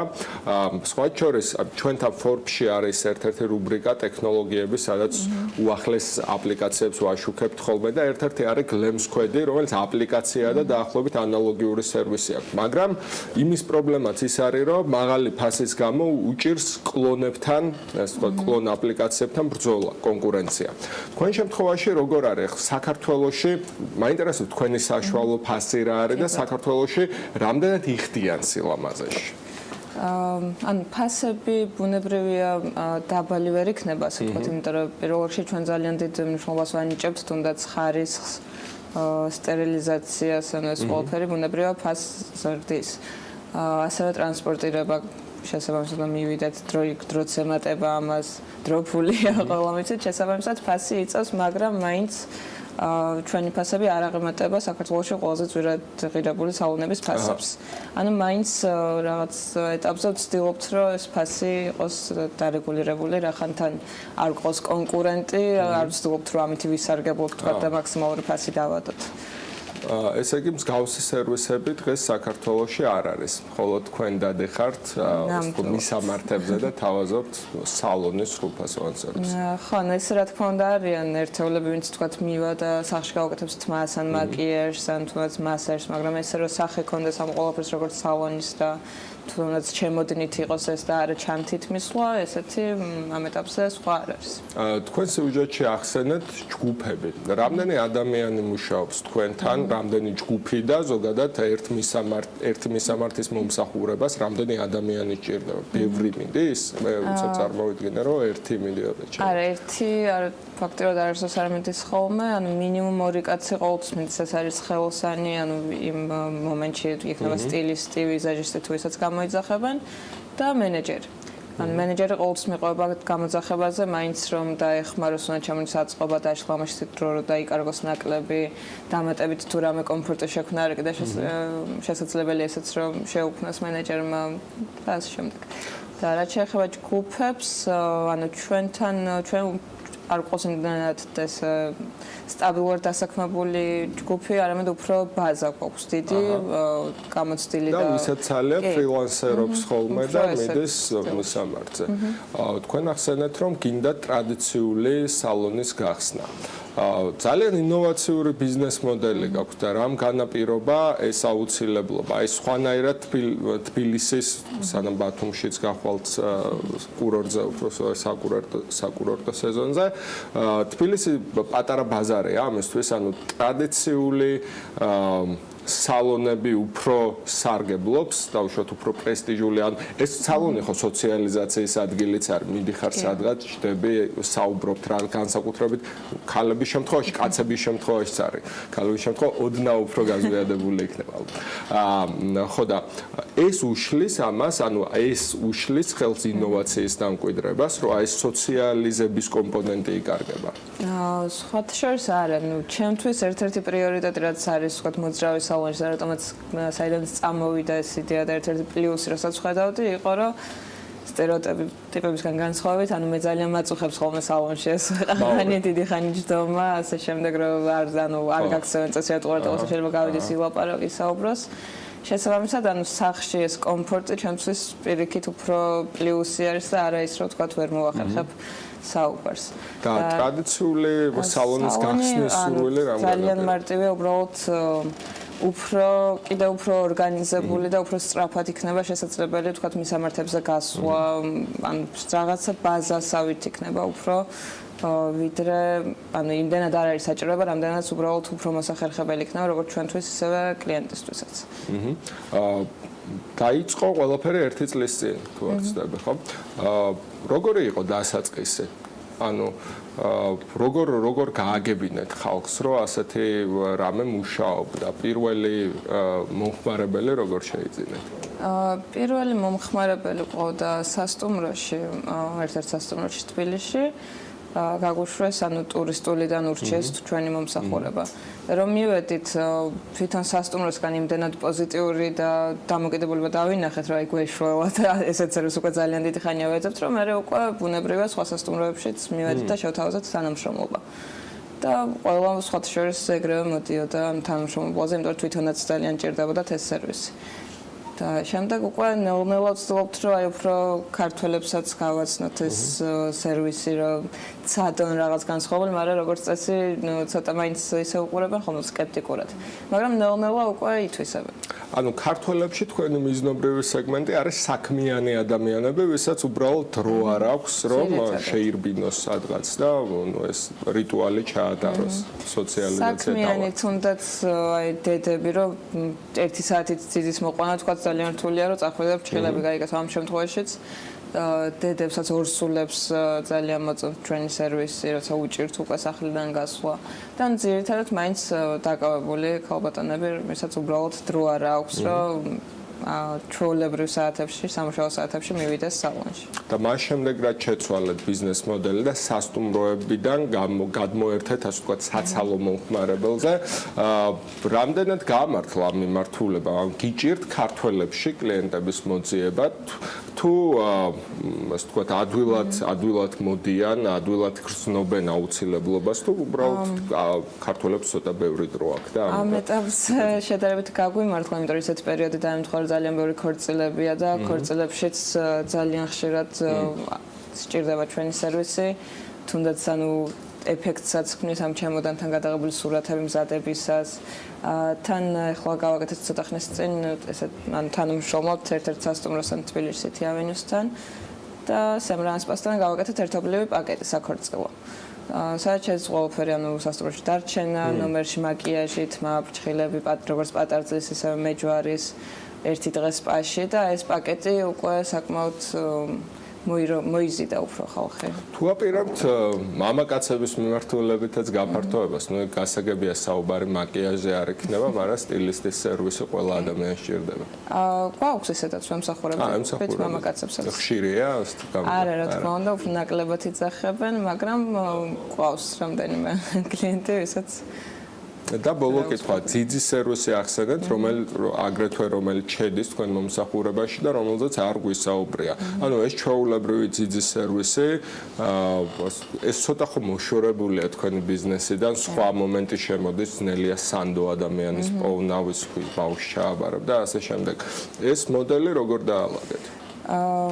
ანუ ეს სწორედ იქიდან წამოვიდა, რომ თავარი იდეა ჩვენი ბიზნესის არის მაქსიმალური კომფორტის შექმნა მომხმარებლისთვის. შესაბამისად, რო ვფიქრობდით ჩვენს ვინ იქნებოდა ჩვენი მომხმარებელი, ნუ ერთ-ერთი იყო დედა და ბევრი შვილით რო სახლში ძლივს გამონახათ, რომ გაიკეთოს უნდაც ფრჩხილები, თმა და ბუნებრივია ფრჩხილებს რო იკეთებ, არ უნდა გაიფუჭო მალე. როცა ბავშვი ყავს, ყოველ წამს შეიძლება მოგიწევს ადგომა. შესაბამისად, ესაც ვფიქრეთ, რომ სრული კომფორტისთვის, ხო, ან წემსი ძიძა.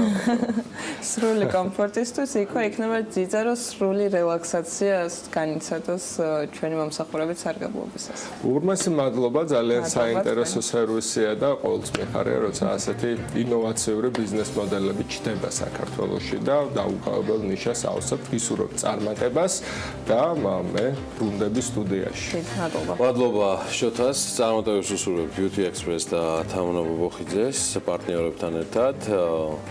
ხო, მე იმედი მაქვს, რომ დადია პროგრესია და Beauty Express-ი სულ მალე ეზიარება ამ ზარდ სტატისტიკას.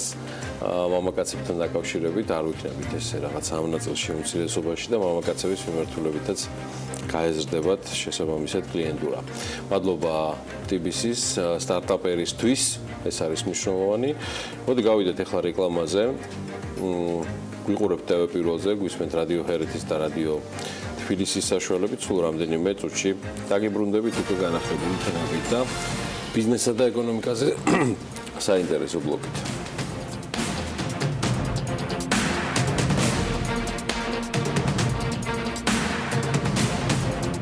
უცხოელებზე სასოფლო-სამეურნეო მიწის გასხვისების აკრძალვასთან დაკავშირებით ევროკავშირის ელჩს საქართველოში იანუს შერმანს ვკითხეთ. როგორც მან საქმიანი დილის შეკითხვის საპასუხოდ განაცხადა, საქართველოს მთავრობამ ეროვნული ინტერესები იმგვარად უნდა დაიცვას, რომ საინვესტიციო გარემოს ზიანი არ მიაყენოს. ამავე თემაზე კომენტარი გააკეთეს ევროკავშირის პროგრამა ემპარდის წარმომადგენლებმაც, რომლებიც თვლიან, რომ მიწის რესურსის სწორად გამოყენებაზე გარკვეული მექანიზმები უცხოელების გარდა ადგილობრივ ინვესტორებზეც უნდა ვრცელდებოდეს. მოდი ვნახოთ ეს კომენტარები.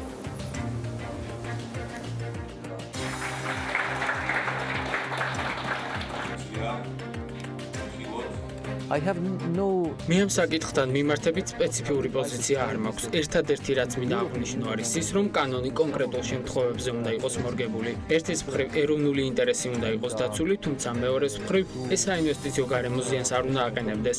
ბალანსის დაცვა აუცილებელია იმგვარად, რომ ყველას პოზიცია იყოს გათვალისწინებული.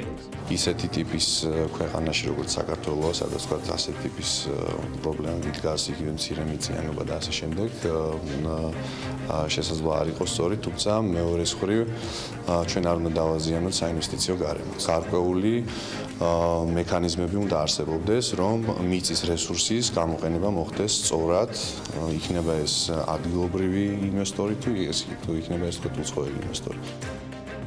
ემპარდის პროექტის შესახებ კიდევ მოვისმენთ საინტერესო სიახლეებს თათია ჩაფიჩეთისგან, თუმცა წინ ბიზნეს სიახლეების მეორე კოლაჟი გველდება და როგორც დაგკვირდით დედაქალაქთან დაკავშირებულ სიახლეებს უკვე თბილისის მერისგან და ვიცე-მერისგან თქვენს გაგიზიარებთ.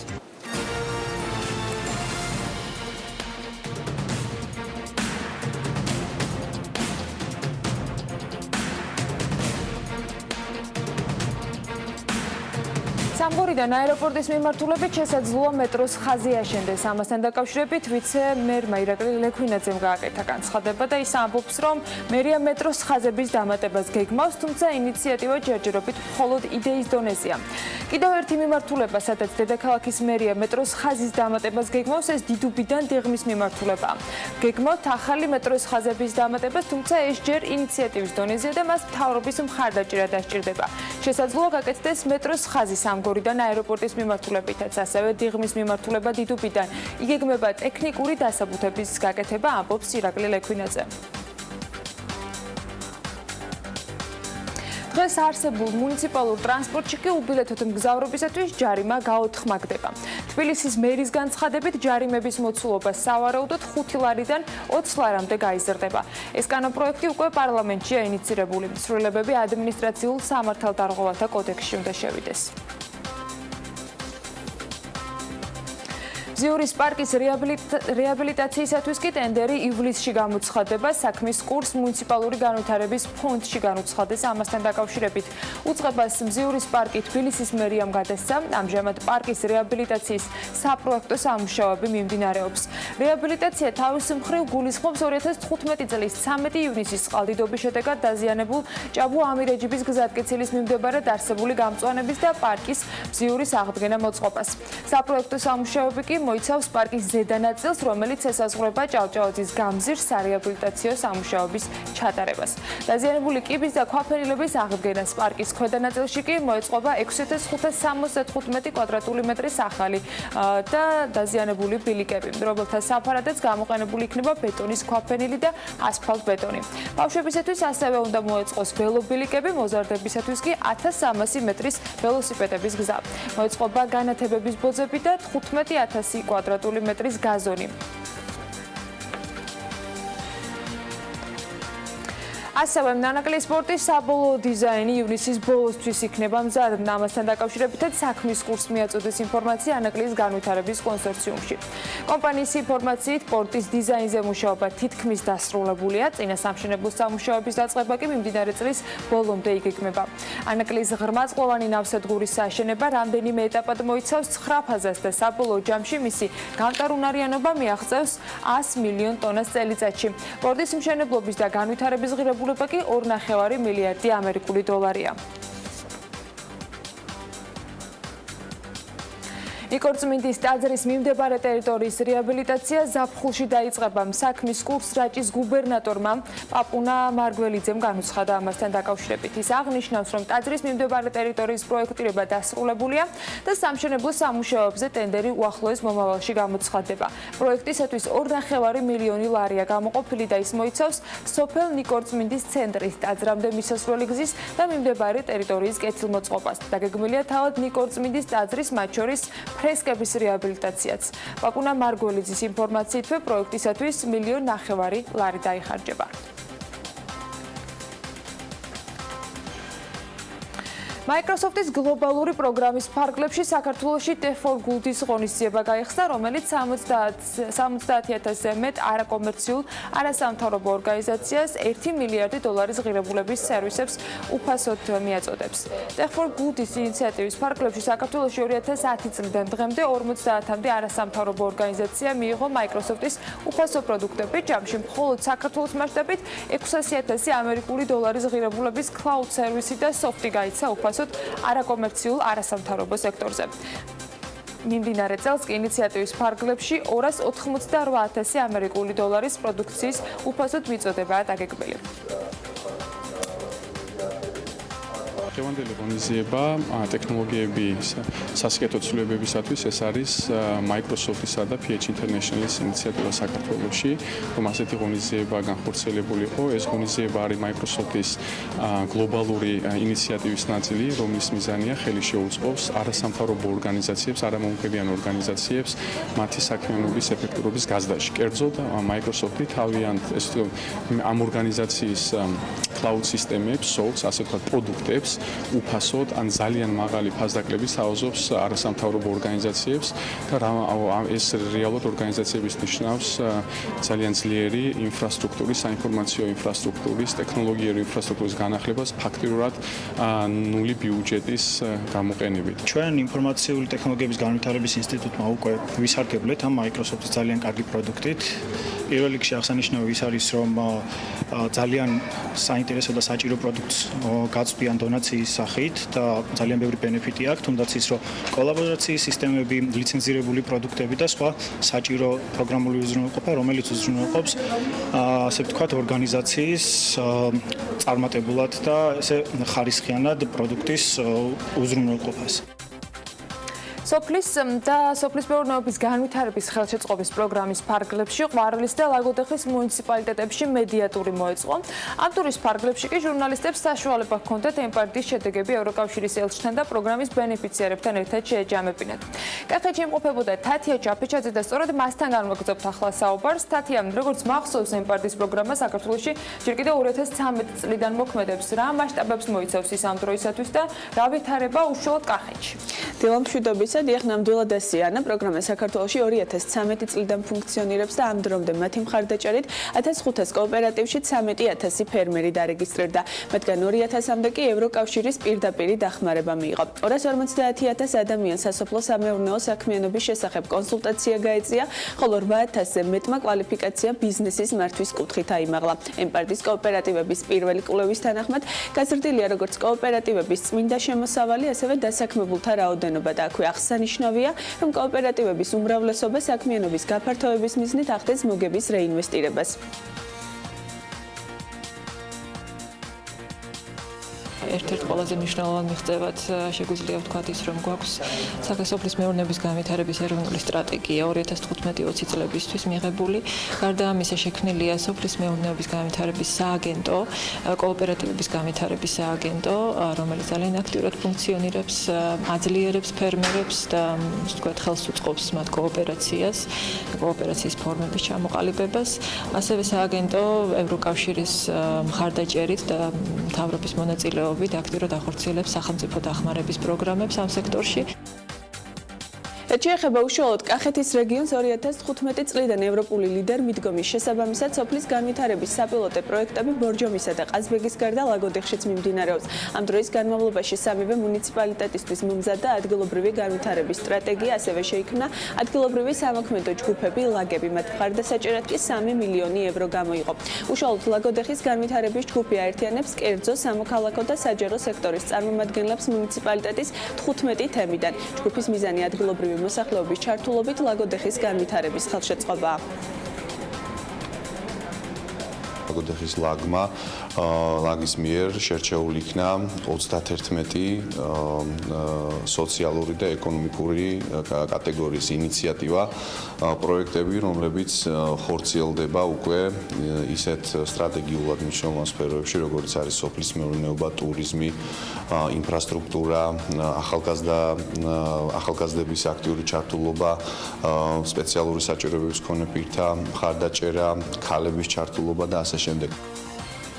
მედიატურის ფარგლებში ჟურნალისტებს საშუალება მოგვეცა ევროკავშირის ელჩთან ერთად ყვარელსა და ლაგოდეხში არსებული კოოპერატივები და ასევე ევროკავშირის დაფინანსებით მოწყობილი სასათბურე მეურნეობები დაგვეთვალიერებინა, როგორც იანუშ ჰერმანმა ჩვენთან საუბრისას განაცხადა, საქართველოს სოფლის მეურნეობის მთავარ პრობლემას მთლიან შიდა პროდუქტში მისი დაბალი წილი წარმოადგენს.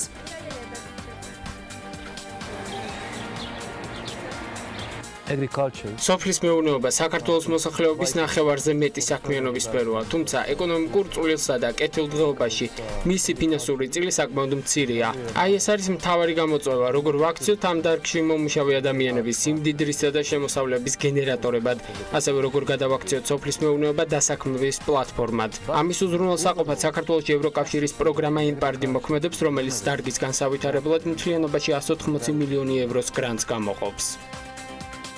ასევე აღსანიშნავია, რომ ევროკავშირის დაფინანსებით შემოიღობა ლაგოდეხის დენდროლოგიური პარკის პროექტის ფარგლებში ლაგოდეხის ნაკრძალის ტერიტორიაზე მდებარე სასტუმროს კაფეტერია და პავილიონი მოეწყო. ამ შემთხვევაში ევროკავშირის გრანტი 10.100 ლარი იყო. ინფორმაციისთვის აქვე დავამატებ, რომ ემპარდის პირველი ფაზა 2013-2016 წლებში განხორციელდა და მისი ბიუჯეტი 52 მილიონი. მეორე ფაზა 2016-2020 წლებს მოიცავდა და ჯამური თანხა 50 მილიონია, ხოლო მესამე ფაზის დაწყება 2017 წლის ბოლოს იგეგმება, სავარაუდო ბიუჯეტი კი 77 მილიონ 500.000 ევროა. მადლობა თათიას. ნამდვილად შთამბეჭდავი რიცხვები არის და იმედი მაქვს შედეგები ასევე შთამბეჭდავი იქნება უახლოეს მომავალში კიდევ უფრო მეტად და ფართო წარმოდგენილი. მადლობა კიდევ ერთხელ მას საინტერესო რეპორტაჟისათვის. იმედია კარგი უქმეები გამოვიდა ჯამში. ახლა კი დრო არის რომ გავიგოთ როგორი არის საერთაშორისო საავტო ბირჟებზე მდგომარეობა. ამას უკვე შოთა გაგვეცდებს. ჩაბათი დღე პარასკევს მოგახსენეთ როგორი იყო ბირჟაზე, ახლა იმის შესახებ თუ როგორ დამთავრდა კვირის ბოლო სამუშაო დღე სავალუტო ბირჟებზე და თან ნაწილობრივ განვლილი კვირაც მიმოვიხილოთ. დოლარი გაუფასურდა პარასკევს ძირითადი სავალუტო კალათის მიმართ, რაც გამოიწვია როგორც ბინადრობის, ისე მომხმარებელთა კმაყოფილების ინდექსმა, ცუდმა მაჩვენებლებმა, რა თქმა უნდა, რაც თავის მხრივ დაერთო მოლოდინებს, რომ ფედერალური სარეზერვო ბანკი საპროცენტო განაკვეთს უფრო ნელი ტემპით აწევს მაღლა. ამერიკაში მესამე თვეა გადამულად ეცემა სახლების მშენებლობის რიცხვები და მაისის მონაცემები 8 თვის ანტირეკორდია. ფიქრობენ, რომ ეს შეაფერხებდა მეორე კვარტლის ეკონომიკურ ზრდას. მანამდე ხუთშაბათს, როგორც გახსოვთ, დოლარმა სიძვირის ორკვირიანი რეკორდი დაამყარა, როცა ფედერალურმა სარეზერვო ბანკმა საპროცენტო განაკვეთები აწია და განაგრძო გეგმის მიხედვით სვლა წლის ბოლოსკენ, როდესაც კიდევაა დაგეგმილი სესხის გაძვირება. მიუხედავად ამ მესიჯებისა, ბაზრის მოთამაშეები ეჭვით არიან შეპყრობილი ფედის უნარის მიმართ აწიოს პროცენტი წლის ბოლომდე. ამ ეჭვის საფუძველს კი ამერიკის ბოლოდროინდელი ეკონომიკური მაჩვენებლები იძლევა. ფიუჩერსების ტრეიდერების მხოლოდ 15% ჯერა, რომ ფედი განაკვეთს სექტემბრის შეხვედრაზე აწევს. დეკემბერზე იგივე პროცენტი 35%-ია, ანუ ტრეიდერების 65% ფიქრობს, რომ წელს საპროცენტო განაკვეთის კიდევ უფრო გაზრდა ვერ მოხერხდება. საპროცენტო განაკვეთის გაზრდა კი ფულის გაძვირებას ნიშნავს, რაც აწევდა კურსს. ევრო, რაც შეეხება ევროს, გაძლიერდა პარასკევს საერთაშორისო სავალუტო ფონდმა და ევროზონის 19-მა ფინანსთა მინისტრმა დაადასტურა 8.5 მილიარდიანი ტრანში ევროში, რა თქმა უნდა, საბერძნეთისთვის, რათა ბერძნებმა აიცილონ კიდევ ერთი ვალების კრიზისი ივლისში. ახლა 1 ევროს ფასი დოლარსა და 12 ცენტს უახლოვდება. ოდნავ გაიზარდა გირვანქა სტერლინგის ფასიც, რადგან გამოჩნდა შესაძლებლობა, რომ Bank of England-მა დაბალი საპროცენტო განაკვეთების პოლიტიკა შეცვალოს უახლოეს მომავალში, მას შემდეგ, რაც მისი წევრების მეტმა ნაწილმა ხუთშაბათს ხმა მისცა საპროცენტო განაკვეთების ზრდას. 1 გირვანქა სტერლინგის ფასი დოლარსა და 28 ცენტს აღწევს, როცა 27 იყო წინა კვირაში, როგორც გახსოვთ. იაპონურმა იენმა პარასკევის სესია მცირედი ცვლილებით დახურა, საკმაოდ მერყევი სავაჭრო პროცესი იყო. შემდეგ კი იაპონიის ცენტრალურმა ბანკმა საპროცენტო განაკვეთები უცვლელი დატოვა და მენტიც მიანიშნა, რომ ცოტა ხნით შეიძლება ასეთი მიშვებული მონეტარული პოლიტიკა გქონდეთ. 1 დოლარის ფასი გახლავთ 110 იენი შესაბამისად. ჩვენი ეთერით გაჟღერებული პროგნოზისამებრ ხუთშაბათს ბიტკოინის ფასი 2400 დოლარამდე დაეცა, კვირისთვის კი 2600 დოლარამდე ავიდა, სანამ ის დაეცემოდა 2585 დოლარამდე, რა კურსითაც ახლა არის. მოკლედ მოგიყვებით, რაშია საქმე. ჩინური მაინერის ბიტმეინი ბიტკოინების მაინერია აპირებს ბიტკოინის ალტერნატიული ვერსია შექმნას, რომელიც ორიგინალის გაუმჯობესებული ვერსია იქნება. ბიტმეინის ეს ნაბიჯი იყო პასუხი შეთავაზებაზე, როგორმე გადაეჭრათ ბიტკოინის ქსელის ლიმიტაციების პრობლემა, როცა ეს უკანასკნელი მილიონობით დღიურ ტრანზაქციას ატარებს. ანუ ბიტკოინის ქსელი უფრო ნელა იზრდებოდა, ვიდრე ბიტკოინი თავად და პროცესინგი ამ ტრანზაქციების საკმარისად სწრაფად ვეღარ ხდებოდა. ტრეიდერები ფიქრობენ, რომ ეს ალტერნატიული ვერსია, რასაც ბიტმეინი შექმნის, მათ დანაზოგს ზარალს მიაყენებს და ამიტომ ბიტკოინებს კვლავ სახელმწიფო ვალუტებში ახურდავებენ, სანამ დებატებში ბიტკოინის მომავალ მასშტაბზე ჯერ კიდევ ვერც ერთი მხარე ვერ იმარჯვებს. და შედეგით სახეზეა ბევრი ბიტკოინი რომ იყიდება, ამან გამოიწვია ის, რომ 9 კვირა არ დაეხურა ბიტკოინის წაგებით და ახლა აი მეათე დახურა. სამაგიეროდ ეთერიუმის ფასი გაიზარდა $359-მდე, 13.6%-ით, რადგან ინვესტორები მოელიან, რომ ეთერიუმი იქნება ალტერნატიული კრიპტოვალუტა, რომელიც ბიტკოინს გარკვეულწილად გავლენას წაართმევს. დანარჩენზე მიმდინარე კვირაში მოგახსენებთ კრიპტოვალუტებზეც და სავალუტო ბირჟაზეც, რომელიც თქვათ ისეთ საინტერესო კვირა არ არის, როგორც ორი კვირის წინ გახლდათ, მაგრამ მოიძებნება საინტერესო ჰაილაითები. დარწმუნებული რომ ამას მოახერხებ და დარწმუნებული რომ საქმიანი დილის მაყურებლისათვის აუცილებლად მოამზადებ და გაგვიზიარებ. ჩვენ კიდევ ბევრი საინტერესო გვაქვს გასაზიარებელი, მათ შორის დღევანდელ დღეს, ამიტომ მალე უნდა გავიდეთ რეკლამაზე და ძალიან მალე დაგიბრუნდებით პირდაპირ ეთერში.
რეკლამის შემდეგ დავბრუნდით პირდაპირ ეთერში. მართალია როგორც გიორგი თქვა, უკვე რამდენიმე დღეა მამების დღე, მაგრამ სულ მამების დღეა და კაცების ზრუნავენ ფარგლებში მამის დღე 19 ივნისი საქართველოში მეორედ აღინიშნება. მამის დღეს ცენტრალური ღონისძიება ცოტა მოგვიანებით იქნება საღამოს მზიური სცენაზე. იქამდე კი საქმიანი დილაში გვექნება სულ რამდენიმე წუთში პრემიერა და საუბარი სწორედ ამ ღონისძიებაზე, რომელიც დღევანდელი დღისთვის დაიგეგმა და იმედია მომავალისთვის კიდევ უფრო ტრადიციულ სახეს მიიღებს და ეს არ იქნება მხოლოდ ორჯერადი აღნიშვნა ან რაღაც ხელზე ჩამოსაცვლელი რაოდენობით. ნინია მაჭარაშვილი კამპანიის კაცების ზრუნავენ კოორდინატორი და ზურაბ ჯავახია სწორედ ამ კლიპის ერთ-ერთი შემსრულებელი მომღერალი გახავთ ჩვენი სტუმარი. მადლობა მის რომ ხართ ჩვენთან ერთად. თავად ამ კამპანიის შესახებ დავიწყოთ ჯერ საუბარი, რომელიც სულ რაღაც ორწლიან ისტორიას იწვევს წელს მეორედ. საიდან გაჩნდა იდეა რომ საქართველოს სასტრახზაკეთებრო ყონდორ ძალიან არატრადიციული აღმოჩნდა და ნახე ის გამოკითხვები, სადაც ეკითხებიან ადამიანებს, იციან თუ არა საერთოდ დღეს არსებობის შესახებ და არა მხოლოდ საქართველოში, მსოფლიოს მასშტაბით ბევრ ქალაქში აღმოჩნდა რომ არ არის არც ეს პოპულარულია. მაგას ამოვით პირველად გილოცავს მამის დღეს. 2013 წელს გაეროს მოსახლეობის ფონდის საქართველოს ოფისმა ჩაატარა კვლევა, რომელსაც ერქვა კაცები და გენდერული ურთიერთობები საქართველოში, რომლის შედეგადაც მივიღეთ არცთუისე სახარბიელო შედეგი მიმართულებით, რომ მამაკაცები არ არიან აქტიურად ჩართული საკუთარი ოჯახურ საქმეებში, შვილების აღზრდაში, რომელსაც მოყვა კამპანია მამაწიგნი წამიკითხე. კამპანია იყო პატარა და ვრცელდებოდა თბილისსა და შემოგარენზე, ესე რომ ვთქვათ. სასიამოვნო სანახავი იყო. ჩვენ ვცდილობდით, რომ ცნობადი სახეების ჩართულობით მოგვეწოდებინა მათი გულშემატკივრისთვის, რომ გამხდარიყვნენ უფრო აქტიურები და აქტიურად მიეხედათ თავიანთი შვილებისთვის ესეირნათ, ეკითხათ წიგნები და მოკლედ გაეზიარებინათ დედის ფუნქციები. 2016 წლიდან, ანუ გასული წლიდან, გაეროს მოსახლეობის ფონდის საქართველოს ოფისი შეუერთა გლობალურ კამპანიას, რომელსაც ქვია მენქიერ, ჩვენ ქართულად კაცების ზრუნავენ დავარქვით ამ კამპანიას და უკვე მეორე წელია აღნიშნავთ ოფიციალურად ამ დღეს, მამის დღეს. წელსაც ყველას გიწევთ მზიურში, საღამოს 7 საათზე, სადაც გვექნება სიმღერის პრემიერა და ასევე კიდევ კონცერტი და როგორც ნახეთ, ძალიან ბევრი კომპანია აქტიურად ჩართული, ჯელოსების მოწოდება იყო, რომელსაც ადრე უშვებენ დღეს მამებს სამსახურიდან, ვიც რომ შვილებთან გაატარონ მეტი დრო. ასევე ნახე გამოკვლევები, რომლის თანახმადაც აი 2014 წელს მაგალითად 43% მამაკაცების თითქმის არასდროს უკითხავს თავის შვილს და 13% იშვიათად და 6% საერთოდ არასდროს საუბრობს მოზარდობის შეყოლებს შვილებთან. რეალურად ამ პრობლემიდან გამომდინარე, მსგავსი ღონისძიებები რამე ჭრის, რამე გადაჭრის გზა არის? ეს გახლავთ სწორედ ის კვლევა, რომელზეც ჩვენ ვისაუბრეთ, 2013 წლის კვლევა გახლავთ და ეს არის შემდეგ ვიზუალიზაცია ამ კვლევისგან გაკეთებული. კი ბატონო, ჩვენ სწორედ ამიტომ დავიწყეთ ეს კამპანია და შევერთეთ გლობალურად ამ კამპანიას, რომ დადებითი მაგალითების მიცემის გადაცემის საფუძველზე მოსახლეობას გაუჩნდეს იმის სურვილი და ბიძგი, რომ შეიცვალონ აზროვნება და ამსხვრიონ სტერეოტიპები და მოუნდეთ ამ კარგი მაგალითებისგან გამომდინარე, რომ თვითონაც ეს ქართული სტერეოტიპის შედეგია, ასეთი მე ვერ ვიტყოდი, რომ ეს სტერეოტიპი მხოლოდ საქართველოშია, თუმცა ჩვენთან ძალიან აქტიური და ძალიან ბასრი და მჭრელია ეს სტერეოტიპები. თუ რა გეშველა მამებს? გეშველათ, ალბათ. ყველაფერი წინ გაქვს. ჩვენ ყველაფერი წინ გვაქვს და რა ვიცი, აი მეტი ჩართულობა თუ იქნება კი არა და უნდა იყოს, რატო არ უნდა იყოს. მეტი ზრუნვა და იმ ყველაფრის ადრეული ასაკიდან დაწყება ბავშვთან ურთიერთობა რასაც ქვია და აი ყველაფერში ჩართულობა რა. ერთი დღესასწაულით მეტი მე მოვაწევ. არ უნდა ტეხავდეს. დღესასწაულია თუ დღეა ჯერჯერობით? ეს ჯერჯერობით არის დღე, მაგრამ ველოდებით რომ იქნება დღესასწაული. და ყველაფერი არის დამოკიდებული ალბათ მამებზე. იქცევა თუ არა ეს დღესასწაულად? ანუ უქმე არსად არ არის, მე როგორც ვიცი ხაზრასთან. იცით რა, უქმე არ არის, თუმცა ჩვენც არ ვითხოვთ რომ მაინც და მაინც უქმე იყოს ეს. თქვენ ცხადია რატომ როგორ ვითხოვთ? მამა გიტარა დამეკარე იქნება წლევანდელი. წლევანდელი თემა? შეიძლება ეგრეთ. მოხდება მზიურში. მზიურში მოხდება იმღერებს ზურა, იმღერებს ბასტიბუბუ, გვეყოლება ანიმატორები, ზურა კიდე ამ სიმღერის გარდა სხვა სიმღერებსაც იმღერებს და ბასტიბუბუს ასევე სხვა სიმღერებს იმღერებს და ძალიან მინდა აღვნიშნო და მადლობა გადაუხადო ყველა იმ ორგანიზაციას, რომელიც შემოგვერთა, მე მათ სახელებს კონკრეტულად არ ჩამოვთვლი, რომლებიც შემოგვერდნენ და მხარდაჭერა გამოგვიცხადეს გააკეთებს თუნდაც ფასტაკლებები, სპეციალური შეთავაზებები მამებისთვის, თუნდაც მოკლე დღე მისცეს დღეს მამებს რო შვილებთან ერთად მეტი დრო გაატარონ და ვინც ჩაერთა მოკლედ. გამოიყენონ ეს დრო იმის რომ მათ შორის მივიდნენ მზიურში, სადაც შედგება სწორედ იმ კლიპის პრეზენტაცია, რომელსაც ახლა ჩვენ პრინციპში პრეზენტაციას გავუკეთებთ ნაწილობრივ. მამების სიამოვნა, ასე ქვია ამ სიმღერას, რომელიც სწორედ დღევანდელი დღისთვის შეიქმნა და მე ცოტა ვუყუროთ კიდეც. დაერქვა.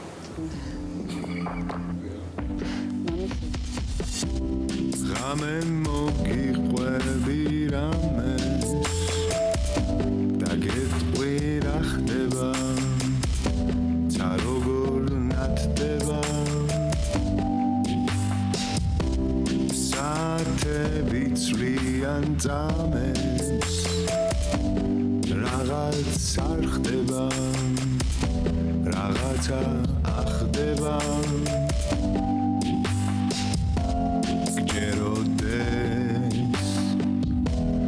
როგორც დღეს ჩვენ სულ ერთად ვიქნები არასდროს მითქვა და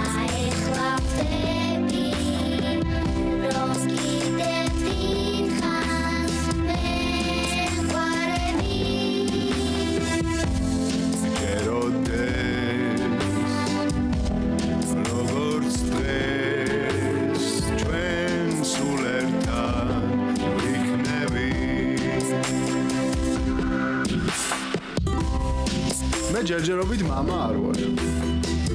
მაგრამ აუცილებლად ვიქნები მომავალში. და შვილი რომ ეყოლება, ეხა ვხვდები რომ მოუვლი კიდევაც ალბან საფენებს გამოუცვლი, ვაჭმევ, ვეთამაშები, გავაძინებ, გავაღვიძებ, ჩავაცმევ, გაურეცხავ, გაუთავებ. არა, გაუთავებით ნახდათ ვერ გავაუთავებ ხა. მე თვითონ არ ვიცი გაუთავება და აბარანაირად. არადროს მითქვამს და ეხლა ვტები რომ კიდევ დიდხანს მეყვარები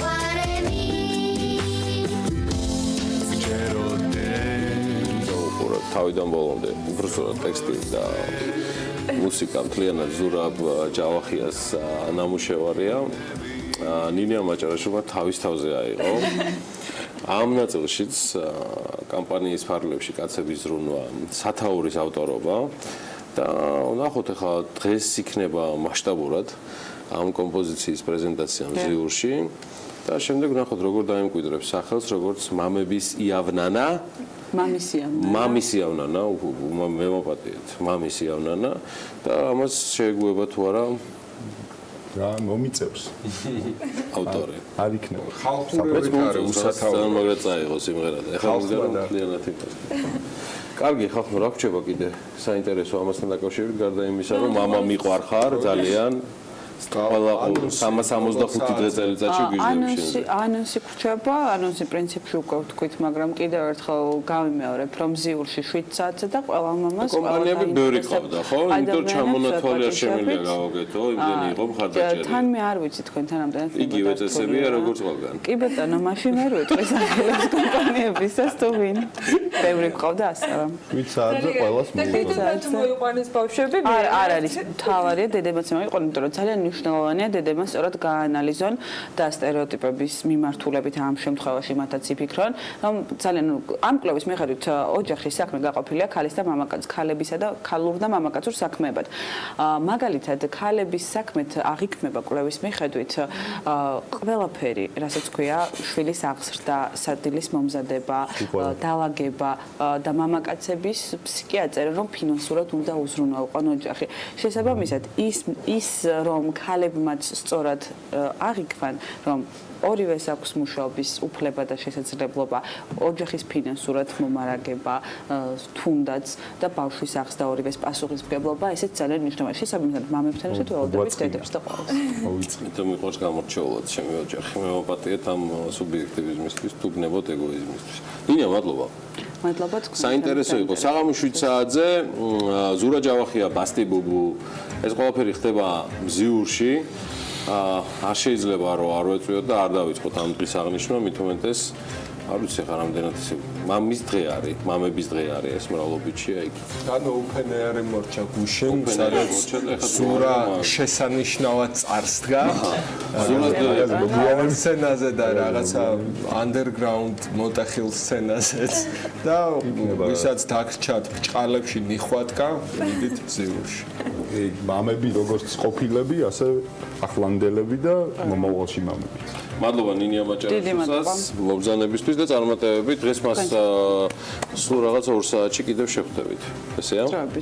ბავშვთან და სანდრა სოლაქველიძესთან, საბატერ დანიძესთან და მირიან ჟუღელთან ერთად. ქალების ნარატივის ანონსი გამოგვივიდა ფაქტიურად. ჩვენ ახლა მოკლე პაუზაზე გავალთ, როგორც ხდები. არ შეგვიძლია პირდაპირ ნახოთ სიუჟეტი, რომელიც თემატურად ამას ნამდვილად არ გადაეცემა, მაგრამ დარწმუნებულია, რომ ჩვენი მაყურებელი ორშაბათის ტრადიციით ელოდება მითების მსხვერპლის რუბრიკას. აღმოსავლეთ-დასავლეთ მართვის ინსტიტუტის ექსესის პროექტის ფარგლებში მედიის განვითარების ფონდის და საქმიანი დილის ერთობლივ სიუჟეტით დღეს 1991 წლის 13 იანვარს ლიტვის დედაქალაქში საბჭოთა ჯარის მიერ განხორციელებული თავდასხმის ირგვლივ არსებულ მითსა და ამ მოვლენების შესახებ დეზინფორმაციის გამავრცელებელი სუბიექტების შესახებ მოგიყვებით. ელენე ჩომბახიძის, გიორგი ჟივიძის და მირიონ ოსეფაშვილის რეპორტაჟი ვნახოთ.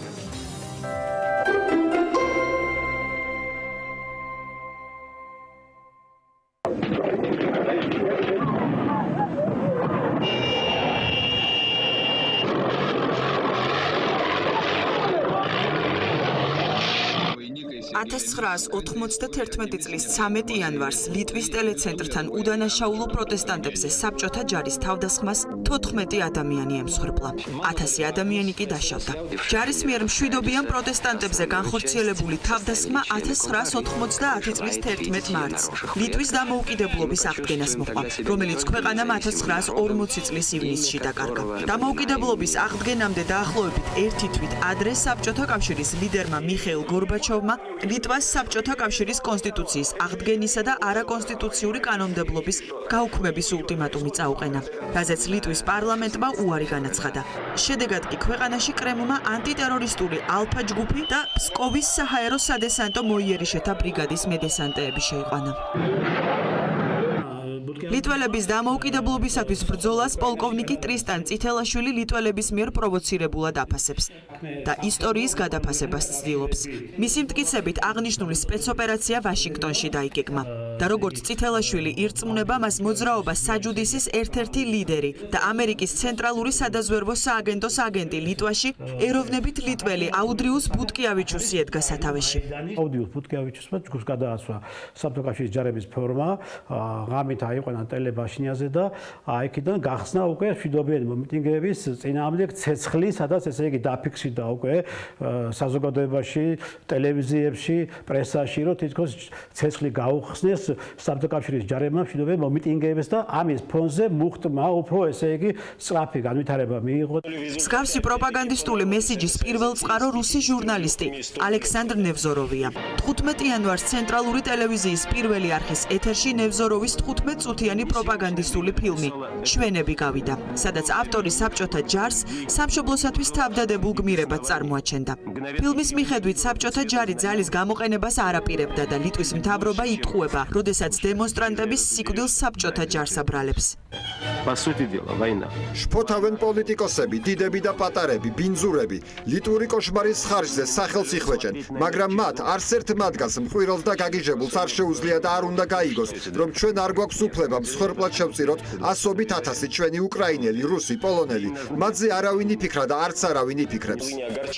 ჟურნალისტის თქმით, 13 იანვრის ღამეს ადამიანები გულის შეტევასა და მანქანების მოძრაობას ემსხვერპლნენ. ნევზოროვი ასევე ცნობილი პროგრამის 600 წამის ავტორიც გახლდათ.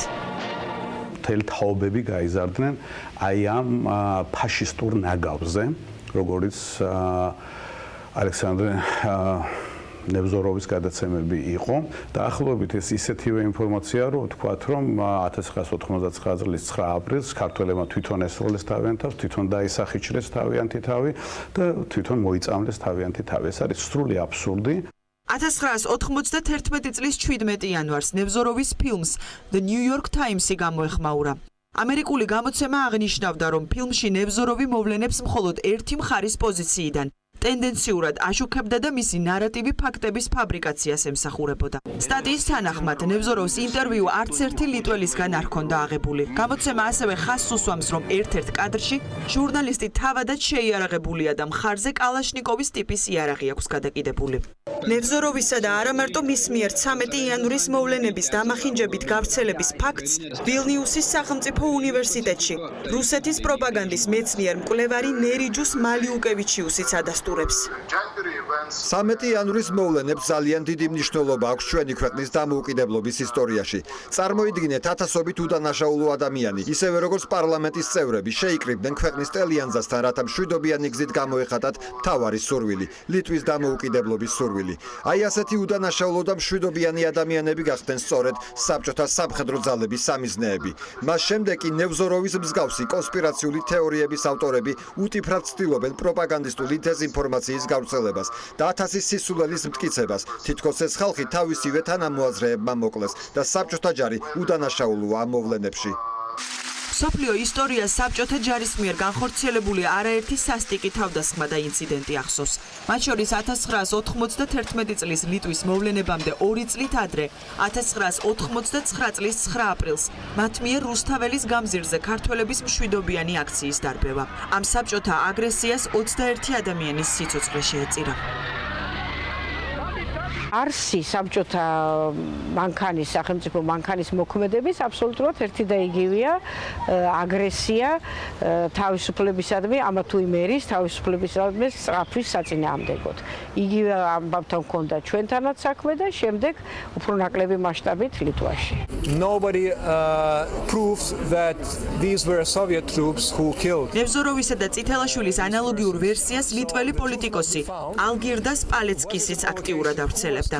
Stop Fake ორგის ინფორმაციით ალგირდა სპალეცკისი არასამთავრობო ორგანიზაცია ლიტვა ნაციზმის გარეშეს ერთ-ერთი დამფუძნებელია. ოფიციალურად ორგანიზაციის მთავარი მიზანი ნაციზმის ზრდასა და ფაშისტური იდეების წინააღმდეგ ბრძოლა. სინამდვილეში კი ორგანიზაცია ხშირად რუსეთის საგარეო პოლიტიკის გამტარ ინსტრუმენტად გამოიყენება. კვლევებმა ცხადყო, რომ პალეცკისის საქმიანობა კრემლის მიერ ფინანსდებოდა. რაც შეეხება რუსეთს, მათი მთავარი მიზანი ისტორიული ფაქტების დამახინჯებით ხალხის დაბნევაა.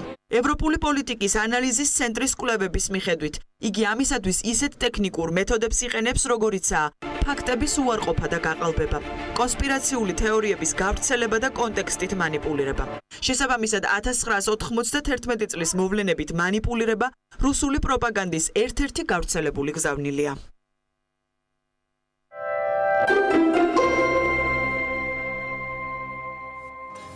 ცოტა უფრო ადრეული წლებით შეგვიძლია გავიხსენოთ რუსი პუბლიცისტის ნიკოლაი სტარიკოვის მიერ საკუთარ ვებგვერდზე ევროსასამართლოს გადაწყვეტილების შესახებ 2012 წელს გამოქვეყნებული მასალა სოციალურ ქსელებში აქტიური განხილვის საგანი ახლაც არის.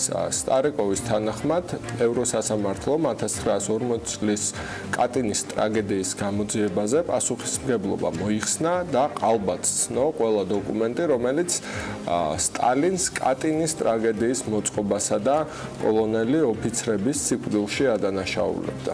სტარიკოვი ასევე ამტკიცებს იმასაც, რომ კატინის ტრაგედიის ავტორები არა რუსები, არამედ გერმანელები არიან. სტარიკოვის მიერ გავრცელებულ ინფორმაციაში არც ევროსასამართლოს ოფიციალურ გადაწყვეტილებაზე ამითითება და არც გადაწყვეტილების სამოტივაციო ნაწილზე. დღეს ჩვენი სტუმრები არიან სოფო შუბიძე და მარიტა მაზანიშვილი, ორივე გახლავთ მითების დეტექტორის ლაბორატორიის სტუდენტი. გამარჯობა. და მოდით ვისაუბროთ ამ თემამ დეზინფორმაციის კასკადზე, რომელიც ესე ამერიკაში ხო არიან ყველაზე მაგარი ჟურნალისტები, ისინი ვინც რაღაც სიცოცხლეს გაწირავენ, რაღაც ხელისუფლებას წინააღმდეგ წავლენ, რაღაცა ვოტერგეიტს გახეთხავენ, რაღაცა ყველას დაუპირისპირდებიან, მე აიღებენ ამ პულიცერს და აი მაგრები და რუსეთში ვინც ყველაზე კარგად იტყუება. ის არის ყველაზე მაგარი და ყველაზე ცნობილი ჟურნალისტი. მოდი ვისაუბროთ რუსული დეზინფორმაციის არსზე, გენეოლოგიაზე და რატო შედის ასეთი რაღაცა შიშების დამკვიდრება, რაც პრინციპში ტერორისტის საქმე არის, შიშის გაღვივება რუსეთის სახელმწიფოს ინტერესებში.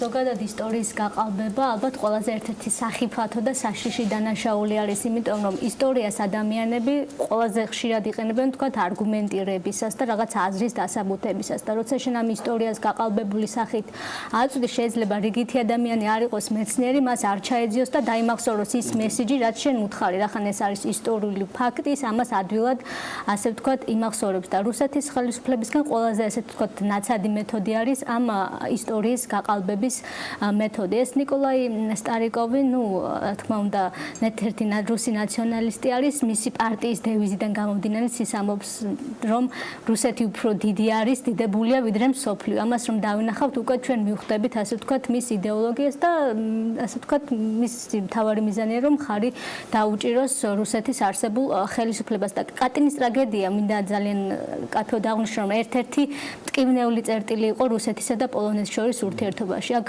1940 წელს, როდესაც რუსები შევიდნენ, რუსეთის ჯარები შევიდა პოლონეთში, იმიზნით, რომ იქ დაეცვა თავისი მოქალაქეები, უკრაინელები და ბელორუსები, დააკავა 22,000-მდე ადამიანი, მათ შორის სამხედროები და უდანაშაულო მოქალაქეები და რამდენიმე თვეში ისინი დახვრიტა. წლების განმავლობაში რუსეთი ამას მალავდა ამ ფაქტს, რომ ასეთი ტრაგედია მოხდა, მე უკვე დათბობის პერიოდში ნელ-ნელა დაიწყეს ამაზე საუბარი, ელცინმა ეს აღიარა. ელცინმა ეს აღიარა, შემდგომ პუტინმაც აღიარა და რუსეთის დუმამ ჩვენ გვახსოვს ცნობილი ფაქტი, როდესაც 2002 წელს პუტინი პოლონეთის ლიდერთან ერთად კატინში ჩავიდა და ასე ვთქვათ პატივი მიაგო ეგ დაღუპულთა ხსოვნას და მთავარი რაც არის რომ ის დოკუმენტი, რომლის საფუძველზეც გაიცა ბრძანება, რომ სტალინს დაეხვრიტა პოლონელები გვაქვს უკვე ხელთ, აქვს სასამართლოს ხელთ და ეს დოკუმენტი აშშ-ის ცენტრალური სადაზვერვო სააგენტოს საიტზეც მოიპოვება. შესაბამისად ეს იმას ზუსტად ნიშნავს, რომ სტარიკოვი იტყუება და ეს ჩაიდინა საბჭოთა ხელისუფლებამ და სტალინმა და რაც შეეხება იმას, რომ რუსეთის დოკუმენტები ყალბად არის ცნობილი, ესეც არასწორი ფაქტია, რადგან სასამართლო რუსეთს ავალდებულებს, რომ გამოძიებისათვის პოლონურ მხარეს, ან პოლონურ მხარეს წარმოადგენენ დაზარალებულები იმ გადაცვლილთა ოჯახის წევრები და ნათესავები გადასცეს დოკუმენტები, რათა გამოძიება წარიმართოს სამართლიანად. იქ საერთოდ არ არის საუბარი, რომ ეს დოკუმენტები ყალბია და ასევე მნიშვნელოვანი ფაქტი ისიც არის, რომ კატინის ტრაგედია არის ომის დანაშაულად მოხსენიებული სასამართლო გადაწყვეტილებაში და რაც შეეხება რომ გერმანელებმა ჩაიდინეს, უბრალოდ ამაზე საუბარიც კი არ არის, რომ ამის ავტორები არიან ნამდვილად საბჭოთა კავშირი და სტალინი. რჩება თუ არა წყარო ოფიციალური ან გავრცელებული, მათ შორის ისეთი, რომელსაც წვდომა იქნება თუნდაც პოსტსაბჭოთა ქვეყნის წარმომადგენლებს, კიდევ უფრო აქტიურად ხდებოდა გავრცელება ამ ინფორმაციის, სადაც ეს ყველაფერი, რომელიც დღეს გაბათილებულია, მაგრამ სტარიკოვის ფორმულირებით არის შემონარჩუნებული. როგორ უკაცრავად? რჩება თუ არა დამახინჯებული ფორმით ეს წყაროთ სადმე, თუ იყო ბოლო პერიოდში ამასთან დაკავშირებით? კი, ეს ბოლო პერიოდში Facebook-ზე ტრიალებდა რატომღაც, თვითონ სტარიკოვის საიტზე არის გაზიარებული და სხვადასხვა, ასე ვთქვათ, გვერდები ამას აზიარებდნენ და შესაბამისად ამიტომაც გახდა ის ჩვენი ინტერესის საგანი. თავის გვერდზე ეს ჯერ კიდევ დევს, რა თქმა უნდა, ეს ინფორმაცია, ამას ვერავინ ვერ აღწევს, მისი პერსონალური საიტი არის ეს. ეგ პრობლემა სწორედ ეგ არის, რომ მაინც რჩება ეს ინფორმაცია, მაგრამ ჩვენ უპირისპირდებთ რუსულენოვან საიტებზე, ვთქვათ, არის. რჩება საიტზე პრობლემა უცხადია, მეც ვიზიარებ, რას თქვენ ბრძანეთ, რომ ვერაფერს ვერ იმასვით. პრობლემა ის ხო არ არის, რომ ამისი ტირაჟირება ხდება სხვადასხვა ფორმებით უფრო აქტიურად და შესაბამისად ილექება სხვადასხვა ადამიანების თვითონ. თავარი მიზანი რა არის, რომ დიდ ეს სურათი დავინახოთ, რომ საბჭოთა კავშირის ქმედებები გამართლეს და საბჭოთა კავშირი წარმოჩნდეს კარგად და უდანაშაულოდ. ეს არის სტარიკოვის მიზანი. მე ვისაუბროთ ამ თემაზე, რომ საპირისპირო რაღაცა თემები უნდა გაჩნდეს გაბათილებებისა სტარიკოვთან დაკავშირებით. იმას რამც უნდა ის დაუდია თავის ვებზე და იმის იქით წასულა, მაგრამ კიდე ბევრს დადებს ის არ ფიქრობთ, რომ უფრო სხვა ტიპის ტირაჟირებაა საჭირო, რომელიც ამგვარ პუბლიკაციებს და ამგვარ წყაროებს, რომელსაც მე უკვე სხვადასხვა ქიმიით და დისტრიბუციებით უწყობენ შესაბამისი ჩვენი მეზობელი ქვეყნებიც, მათ შორის ზოგიერთი ხელს და ხდება ის, რაც ხდება. კი, რა თქმა უნდა, ჩვენი მიზანიც მითების დეტექტორის ლაბორატორიაში ზუსტად ეგ არის, რომ როდესაც თქვა რუსული პროპაგანდა უკვე ხელოვნების დონეზე არის თითქმის აყვანილი, ჩვენ დაუპირისპირდეთ ამას ობიექტური ფაქტებით და ადამიანებს, ვისაც აინტერესებთ არა რაღაც გაყალბებული ფაქტები, არამედ რეალურად რა ხდებოდა და რა ხდება დღეს, დაინახონ ეს ფაქტები დეзинფორმაციის გარეშე. ანუ სოფომრაზეც ისაუბრა და სიუჟეტი რაც ვნახეთ, იქ ეხება კონკრეტულ ისტორიულ ფაქტებს, მაგრამ ეს არ არის ერთეულები, ეს არის მთლიანი სისტემა, რომელიც ცდილობს გააყალბოს მთლიანად ისტორია, რომ ვთქვათ, რომელიც აისახება ძალიან უარყოფითად პოლიტიკაზე პირველ რიგში, იმიტომ რომ ვიცით, რომ დღესდღეობით ძალიან საშიში ტენდენციებია, ვთქვათ, პრორუსულ გავლენებთან, მიკერძებულობასთან დაკავშირებით, მოსახლეობის განწყობები იცვლება უფრო პრორუსულისკენ, ვთქვათ, იზრდება პროცენტულად და ასე შემდეგ. და ამ კონტექსტში ეს მესიჯები ძალიან ისე კარგად შექმნილი მესიჯები, რომელიც პირდაპირ ფსიქოლოგიაზე, ემოციურად მოქმედებს ადამიანებზე, ძალიან ცუდად ისახება უკვე პოლიტიკაზე და ურთიერთობებზე ქვეყნებს შორის. ძალიან საინტერესო იყო კიდევ ერთი მითი, სხვა მასაც რომ შევეხოთ მეორე მსოფლიო ომთან დაკავშირებით. ეს ჩვენ მედია სივრცეში ობიექტივზე იყო გასული ერთ-ერთი გადაცემა, სადაც პოლიტოლოგები საუბრობდნენ მეორე მსოფლიო ომში საბჭოთა კავშირსა და გერმანიას შორის ურთიერთობაში უკვე ბრიტანეთისა და აშშ-ს გავლენებზე და ანუ განცხადებებში ნათქვამი იყო თითქოს აშშ და ბრიტანეთი მეორე მსოფლიო ომში უკვე მაშინ ჩაერთნენ, როდესაც საბჭოთა კავშირმა ომი მოიგო და ანუ მათი როლი საერთოდ არ ყოფილა. ანუ რეალურად ეს მესიჯი ემსახურება იმას, რომ აშშ და ბრიტანეთის როლის არა რაღაც დაკნინება საერთოდ უგულებელყოფა ხდება. როდესაც ისტორიულად ჩვენ ვიცით, რომ საბჭოთა მეორე მსოფლიო ომი დაიწყო 1939 წელს და როდესაც გერმანია შეჭა პოლონეთში, მაშინვე ბრიტანეთმა ომი გამოუცხადა გერმანიას და ძალიან საინტერესოა ისიც, რომ ზუსტად ამ პერიოდში საბჭოთა კავშირს და გერმანიას შორის იყო დადებული მოლოტოვ-რიბენტროპის პაქტი, რომელიც თავდაუზღაობას გულისხმობდა და საბჭოთა კავშირი საერთოდ არ იყო ამ დროს საომარ მოქმედებებში. ანუ ესეთი ცხადი კი და ესეთ ცხად რაც ძალიან ნათელია, აი ამის გაყალბებასაც ემსახურება. ასევე ძალიან საინტერესო იყო დაფინანსებების საკითხი. ანუ გადაცემაში საუბრობდნენ და არა მარტო გადაცემაში, ან ზოგადად სოციალური ქსელი იქნება თუ ტელევიზია, ყველგან არის ეს მესიჯები, თითქოს ამერიკა და ბრიტანეთი აფინანსებდნენ ჰიტლერს. ნუ რაც ცალსახად არის აბსურდი, იმიტომ რომ რიგი, თქვა, ხელშეკრულებები იქნება ფოტომასალა, ვიდეომასალა, ყველგან კარგად ჩანს, რომ პირიქით ბრიტანეთიც და ამერიკაც ეხმარებოდნენ საბჭოთა კავშირს. ამერიკამ 150 მილიარდი დახარჯა ჯამში საბჭოთა კავშირის დახმარებას და ეს კურსით რაც კურსით კი 150 მილიარდი და ანუ ეხმარებოდნენ არა მხოლოდ ფინანსურად, არამედ საკვებით, სამედიცინო დახმარების ნივთებით და ასე შემდეგ. და ეს ანუ ეს ყველაფერი აისახა უკვე მეორე მსოფლიო ომის შედეგებზე და როდესაც ჩვენ ვამბობთ, რომ მათ არაფერი არ გაუკეთებიათ და მათი როლი არ არსებობს, შესაბამისად ისტორიასაც ვაყალბებთ და იმათ როლსაც ვაკნინებთ, რაც ძალიან არასწორია ამ შემთხვევაში. მე ვთვლი, რომ რა ვიცი, თქვენთან პარტნიორობა ზუსტად ორმაგად ამიტომ არის საინტერესო, ცხადია გულისხმობს სოფოს და მარიტას, გულისხმობს მედიის განვითარების ფონდს, რომ ჩვენც და არ უნდა დავაკლოთ საიმისოთ, რომ ამ თემების განეიტრალების საუკეთესო საშუალება არის მის საპირწონის შექმნა და მაქსიმალურად მეტი საუბარი და კავერიჯი. მე ასე მგონია, იმიტომ რომ სხვა მხრივ ის მხოლოდ მოიმატებს და რაც უფრო მეტ ფორმებს ვნახავთ ამგვარი ნარატივის გასანეიტრალებლად, რაც კიდევ ერთხელ პირადად ჩემთვის არის მიუღებელი მხოლოდ და მხოლოდ, თუმცა ეს არც ერთ შემთხვევაში არ ნიშნავს პირიქით, რაც შეიძლება მეტი კი ბატონო დაწერეთ. უბრალოდ ჩვენ გაცილებით მეტ ვილაპარაკებთ ან უფრო ახალ-ახალი ტექნოლოგიებით და ამბებით. სოფო შუბითიძე და მარიტა მაზანიშვილი იყვნენ ჩვენთან სტუმრად. მადლობა თქვენ სტუმრობისთვის და წარმატებებს გისურვებთ. ჩვენ სულ მალე ინოვაციებზე და ტექნოლოგიებზე გავაგრძელებთ საუბარს. დაგველოდეთ სულ რამდენიმე წუთში, ახლა კალენდარია, მე შეიძლება რეკლამაც მიაყოლონ, იმიტომ რომ შემოსავლები აქ ჩვენზე მეტად უყვართ საეთეროში, ასე რომ მალე დაგიბრუნდებით.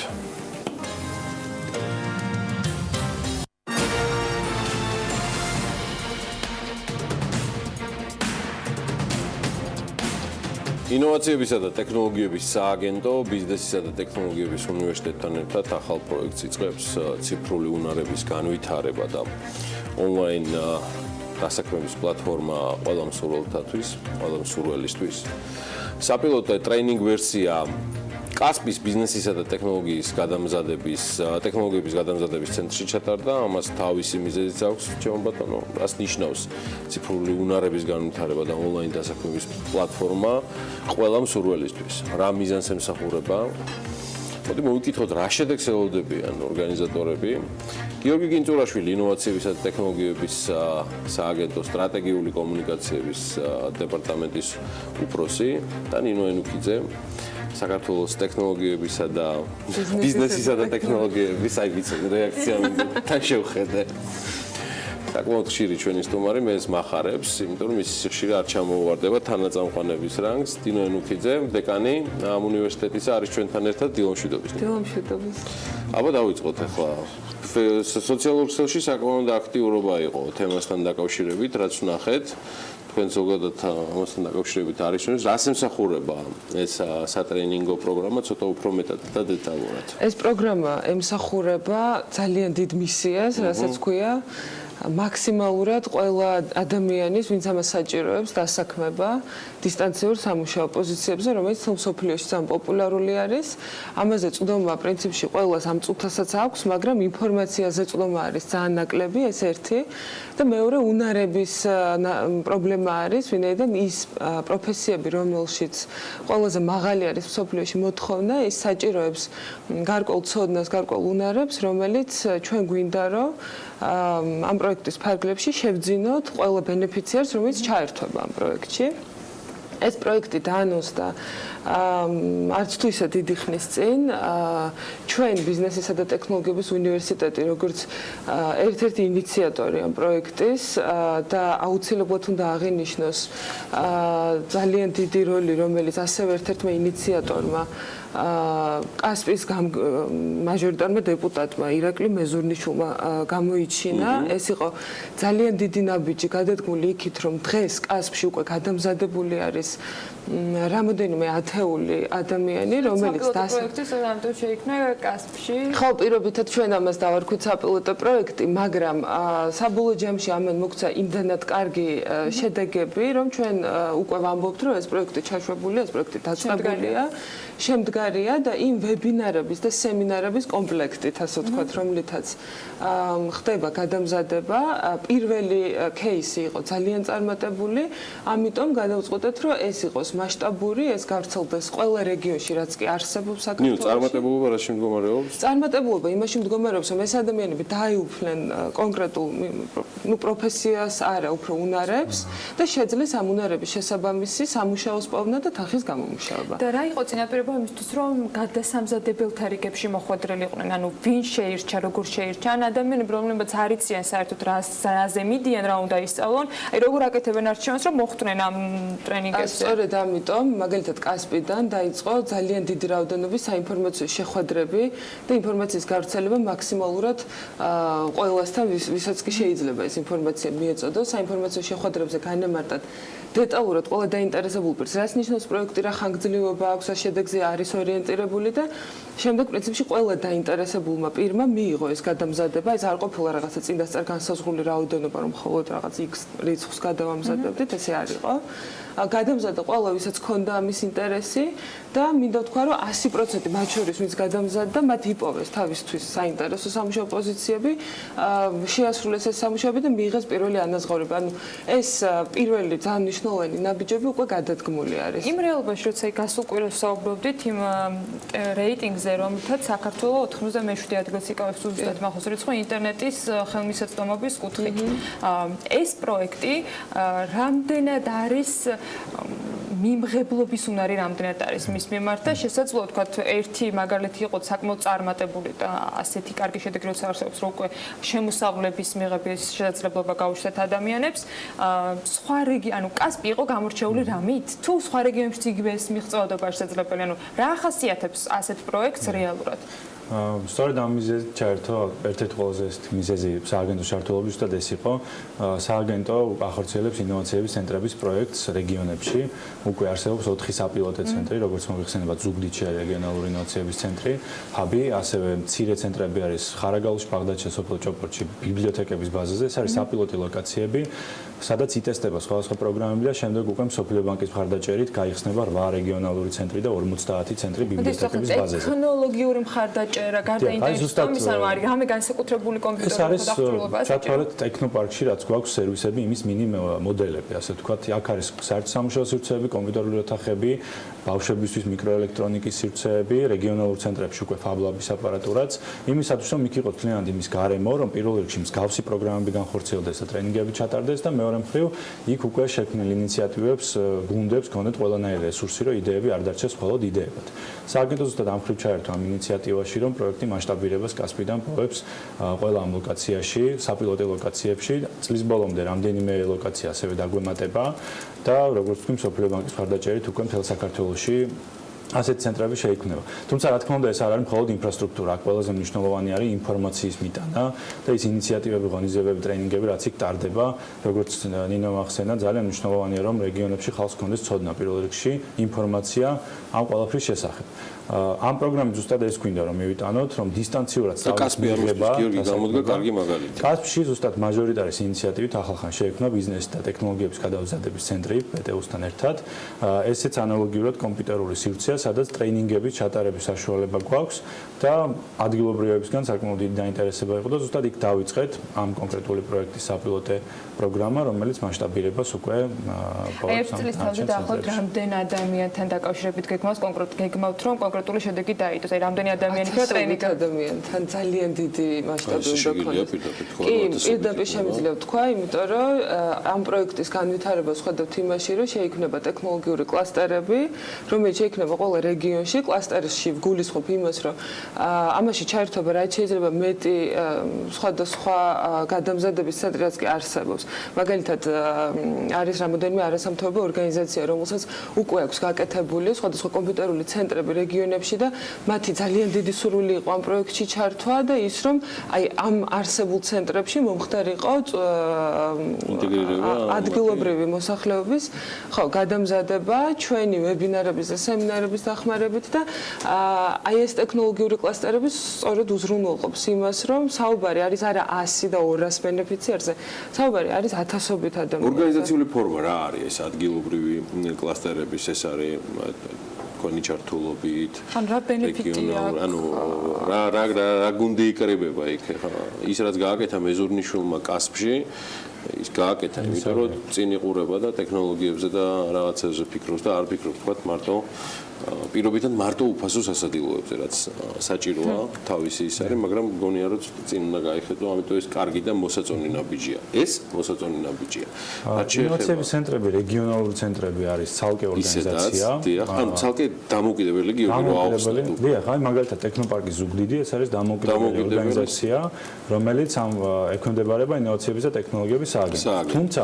მცირე ცენტრები რომელიც ახსენე 50 რომელიც იგეგმება რომ შეიქმნას ეს არის ბიბლიოთეკების ბაზაზე ცენტრები რომელიც ფუნქციურად არის კოორდინირებული რეგიონალური ცენტრის მეშვეობით რომელიც არის სააგენტოს ეგეც მაგ ვერტიკალშია ამის ამ ვერტიკალში არის თუმცა ბიბლიოთეკები სადაც ჩვენ გვაქვს იმის საშუალება რომ ბიბლიოთეკების ბაზაზე გაიხსნას ანუ შენობა სივრცე გვაძლევს ამის საშუალებას ჩვენთვის მნიშვნელოვანია იმიტომ რომ ახალი ასე ვთქვათ სიცოცხლე ახალი ასე ვთქვათ პროგრამები შევიტანოთ ასევე ბიბლიოთეკის საქმიანობაში და უკვე არსებობს რესურსი ბევრ შემთხვევაში რომ იქ არის ისეთი გარემო და არ არის ახალი შენობის აშენება საჭირო და მოეწყობა გარემონტება ისე რომ უკვე იქნება ქართულ პლატფორმებს იყენებენ ერთ ბოლო კითხვა მაქვს ზირთად თუ ჩვენ აქ საუბრობდით ერთ-ერთი თქვენი სტუმრობისას რომ არის შესაძლებლობა რეალურად შემოსავლები მიიღონ სწორედ ასეთი პლატფორმებით საზღვარგარეთიდან და ძალიან ბევრ კომპანიასთანაც შედგეს თანამშრომლობა რეგიონებში რა უფრო აქტუალური და აქტიურია პლატფორმებსაც შეეხება ჩვენ ბიზნესისა და ტექნოლოგიების უნივერსიტეტში შევიმუშავეთ ესეთი ინოვაციური პლატფორმა, რომელიც შესაძლებლობას აძლევს ყველა ბენეფიციარს, რომელიც გადამზადდება, გამოიყენოს ეს პლატფორმა და მოახდინოს იმ პოზიციების ძიება, რაც მისთვის ყველაზე მეტად საინტერესო არის. რეალურად ეს პლატფორმები არსებობს უცხოური, ქართული არ არსებობს, მაგრამ ჩვენ შევიმუშავეთ და ქართული პოზიციები საკმაოდ ბევრი არის, ხოლმე ძალიან ბევრი ქართული ორგანიზაციაც არის, რომელსაც დისტანციურად შესასრულებელი მუშაობი ჭირდება, მაგრამ არ არსებობდა აქამდე არანაირი პროგრამული უზრუნველყოფა, რომელიც შეაჯამებდა მთელ მსოფლიოში არსებულ აი ამ შემოთავაზებებს და გაფილტრავდა იმის მიხედვით, თუ რა ინტერესი აქვს კონკრეტულ იუზერს. ამიტომ ეს პლატფორმა ჩვენთან უკვე შემუშავებული არის. კასპში მაგალითად ეს უკვე დაინერგა და ზუსტად ამის მიხედვით მოხდა სამუშაოების მოძიება და შემდეგ ეტაპზეც ვფიქრობთ, რომ ზუსტად ასე გავფართოვდებით, რომ იქნება ეს ტექნოპარკის ცენტრები, რეგიონული ცენტრები და აი ამ არა მხოლოდ ტექნოპარკის რეგიონული ცენტრები ძალიან მნიშვნელოვანი არის, ვინაიდან სრულიად ინფრასტრუქტურულად სრულიად გამართული და მზად არის, მაგრამ ასევე მზად არის ის NGO არასამთავრობო ორგანიზაციების მიერ შექმნილი ცენტრები, რომელიც სწორედ იდეაში ამ მისიას ემსახურება. რომელიც ბიზნესის და ტექნოლოგიების უნივერსიტეტში მოვიდნენ უკვე და თქვენ ერთად აპირებთ ამის. ჩვენ ვაპირებთ. ეს გალაპარაკით იმ ამბიციაზე, რომ იქნება ათასობით. რა თქმა უნდა, კი, და რაც შეეხება ინტერნეტის წვდომას, გეტყვით, რომ ძალიან მალე იგეგმება საქართველოში ძალიან მასშტაბური, ხო, სრული ინტერნეტიზაცია, რომელიც ძალიან დიდ შესაძლებლობას ხო აძლევს. ეს ძალიან მნიშვნელოვანი არის. ან ერთი მხრივ ინფრასტრუქტურის მშენებლობა მიმდინარეობს, მეორე მხრივ იგივე მსოფლიო ბანკის მხარდაჭერით ძალიან მნიშვნელოვანია რომ ხალხმა იცოდეს სწორად გამოყენება ინტერნეტს, ხომ? ანუ იგივე ეს პროგრამები რომ მივიდეს იმ ლოკაციებამდე. საიტების რეიტინგები რომ ნახე, ქართული მომხმარებლების კი, ძალიან ცოტა სხვაგანაოთ რა. უბრალოდ ამ ცენტრების მიზანი და ამ პროგრამების ეს არის, რომ ნუ დღევანდელ დღეს ტექნოლოგიების საშუალებას იძლევა რომ დისტანციურად ვისწავლოთ და დავსაქმდეთ, ხო? ასე რომ დიდი ამოცანა არის და დიახ. ის ცოტა გაგვეწევა ეს საავტო ინტერნეტიზაცია, რომელსაც ამ ეთერში ლამის წერა-კითხვის გამავრცელებელთა საზოგადოების რანგში ავიყვანეთ. ეგ ამბავი. კარგია თუ დროულად და სწრაფად იქნება. ბიზნესი და ტექნოლოგიების უნივერსიტეტი. ნინო ენუქიძე სულ იქნება ჩვენთან ერთად და მეგონი არსად დავწავა, იმიტომ რომ სიახლეები ბევრი აქვს. მე ერთი თემა, რომელიც დავანონსე კიდეც მასთან საუბრისას, ეს განსაკუთრებით big data-ს თემა არის ჩემთვის ძალიან მნიშვნელოვანი და საინტერესო და მოხარული ვიყავი გვემას პინძლა გიორგი კინწურაშვილისთვის, ინოვაციების და ტექნოლოგიების სააგენტოს სტრატეგიული კომუნიკაციების დეპარტამენტის ხელმძღვანელი. მადლობა გიორგი, რომ ჩვენთან ერთად იყავით. დილა ადრიან გავიდეთ მოკლე რეკლამაზე და სულ მალე დაგიბრუნდებით უკვე შოთას დღის რიცხვით და პირდაპირ ჩართვა და ლიკა ქარდავას უძრავი ქონების რუბრიკა კონკრეტული ლოკაციიდან. საიდან რა და როგორ დაგვალოდეთ, სულ მალე ვიქნებით თქვენთან პირდაპირ ეთერში.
ის რიცხვი გახლავთ 22.8 ამ კვირაში გაგანებირვეთ ამ კვირაში არა გასულ კვირას გაგანებირვეთ საინვესტიციო რეკომენდაციებით და მოდი კვირასაც ამ კვირასაც იგივეთი გავხსნი ამ შესაძლებლობისთვის მადლობას უხდი აისეც და კონკრეტულად ოლღა აზგიბეცკევას რომელმაც რამდენიმე კვლევის შეჯერებით საკმაოდ საინტერესო მაჩვენებელი დადო ამჯერად ყურადღების ცენტრში ქალაქი ბათუმი აღმოჩნდა თავიდან დავიწყებ მოგეხსენებათ საქართველოს პოპულარული ტურისტული ადგილი გახდა 2016 წელს უკვე 6.300.000 ტურისტს უმასპინძლეთ მაისში საერთაშორისო ტურისტების რაოდენობა 19%-ით გაიზარდა რა თქმა უნდა ქვეყნის ძირითად სასაზღვრო პუნქტად კვლავ თბილისის აეროპორტი რჩება თუმცა მაისში ბათუმის აეროპორტმა გაუსწრო ქუთაისის აეროპორტს რომელიც დაბალფასიანი ფრენებითაა პოპულარული ბათუმის აეროპორტ სპორტში ჩამოსვლელთა რაოდენობა 20%-ით გაიზარდა. ბათუმში საინვესტიციო შესაძლებლობების შესასწავლად შეფასდა ბათუმში საცხოვრებელ სახლზე უკუგების დაახლოებითი მაჩვენებელი. შეჯერდა მონაცემები საცხოვრებელი სახლების ფასებზე სხვადასხვა სეზონზე და სხვადასხვა კვირის დღეებში და ეკონომ კლასის ტურისტული საცხოვრებლების დატვირთვის მაჩვენებელი Colliers International-ის ანგარიშიდან. აქედან იღებს სათავეს ჩვენი დღის რიცხვი 22.8 ასეთია საცხოვრებელი ფართის უკუგება ბათუმში.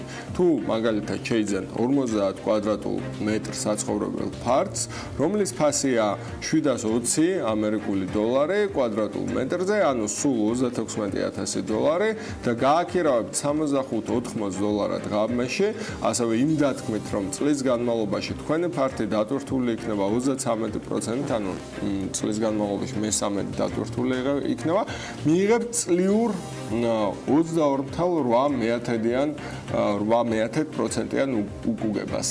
ეს პროცენტი მნიშვნელოვნად მაღალი მაჩვენებელია ევროპასთან შედარებით, სადაც უკუგება საშუალოდ 10%-ია. საქართველოს დედაქალაქშიც, თბილისშიც საცხოვრებელ ფართზე წლიური უკუგება საშუალოდ 10%-ია. ასეთი მაღალი უკუგება მიმზიდველია როგორც ადგილობრივი, ისე უცხოელი ინვესტორებისთვის იმ ფაქტის გათვალისწინებით, რომ ბათუმის სეზონზე საკმაოდ პოპულარული ტურისტული ადგილია მეზობელი აზერბაიჯანისთვის, სომხეთისთვის, უკრაინისთვისა და რუსეთისთვის და შესაბამისად გასაკვირი არ იქნება თუ აღმოვაჩენთ, რომ უძრავ ქონება სწორედ ამ ქვეყნის წარმომადგენლები ყიდულობენ. ჩვენს გავითვალისწინოთ ეს რიცხვი, მაგალითად თუ თქვენ განიზრახავთ ფულის შენახვის და გაბევრების მიზნით იგი ანაბარზე შეიტანოთ, ამ ანაბრიდან სარგებელიც უკეთეს შემთხვევაში დაახლოებით 10% იქნება წლიურად. ბათუმში უძრავ ქონებაში ჭკვიანურად დაბანდების შემთხვევაში კი თქვენ ორჯერ მეც მიიღებთ და სახლიც შეგრჩებათ ხურდაში, საქართველოს ერთ-ერთ ყველაზე სწრაფად მზარდ საკურორტო ქალაქში.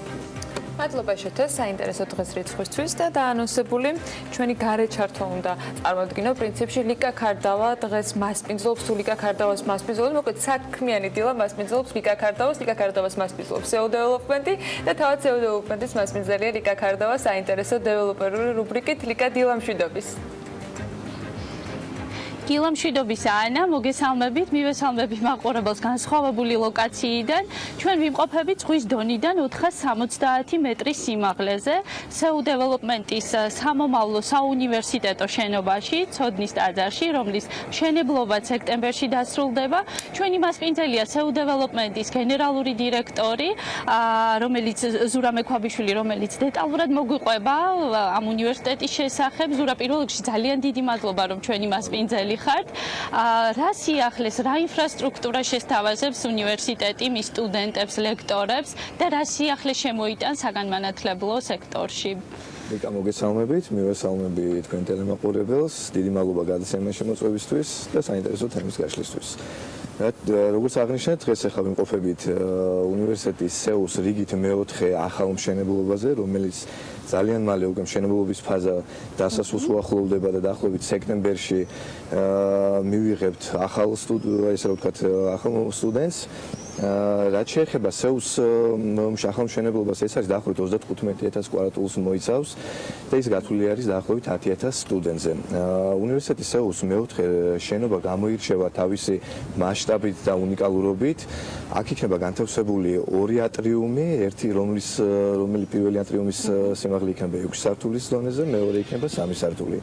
ასევე აღნიშნულ უნივერსიტეტში განთავსებული იქნება თანამედროვე ტექნიკით აღჭურვილი ლაბორატორიები, აუდიტორიები, ასევე აქ იქნება საცურაო აუზი, კორტები, ფაქტიურად სრული ინფრასტრუქტურა იმისთვის, რომ სტუდენტებმა მიიღონ აქ არის მაქსიმალურად სტუდენტზე მორგებული ინფრასტრუქტურა, რაც ხელს შეუწყობს სტუდენტს, ესე რომ ვთქვათ, სწავლისთვის.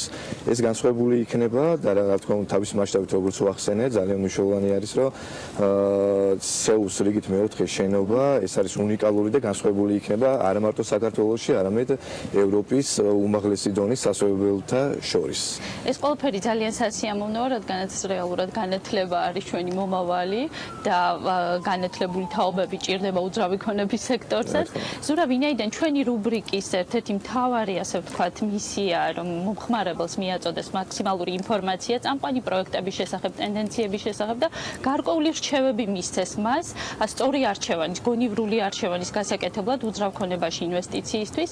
მაინტერესებს თქვენი ხედვა როგორია? დღეს ჩვენ სახეზე გვაქვს აქედანაც არაჩვეულებრივი ხედები იშლება დედაქალაქზე და ვხედავთ უამრავ მშენებლობას. საკმაოდ ფართო არჩევანი აქვს მომხმარებელს, რომ შეიძინოს საცხოვრებელი უძრავი ქონება ახალმშენებარე ობიექტებში. თუმცა აი ამის პარალელურად არის სახეზე ძალიან ბევრი სამწუხაროდ უხარისხო მშენებლობა. რა რჩევას მიცემდით, რა კრიტერიუმებით, რა პრეფერენციებით იხელმძღვანელოს მომხმარებელმა, როდესაც არჩევს უძრავ ქონებას და დღეს როგორი ტენდენციაა ამ თვალსაზრისით? ლიკა, ჩვენი გამოცდილებით თუ ვიმსჯელებთ, მომხმარებლისთვის მთავარი ერთ-ერთი პრიორიტეტი არის კომპანია და მისი სანდოობა, სადაც გეგმავს ბინის შეძენას.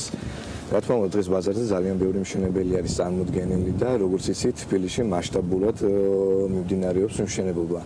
მაგრამ ყველაფერი დეველოპერის კეთილსინდისიერებაზე არის დამოკიდებული, თუ რამდენად ხარისხიანად აშენებს კორპუსს, ეგრეთ წოდებულს, და რამდენად ხარისხიან მშენებლობას თავაზობს მომხმარებელს.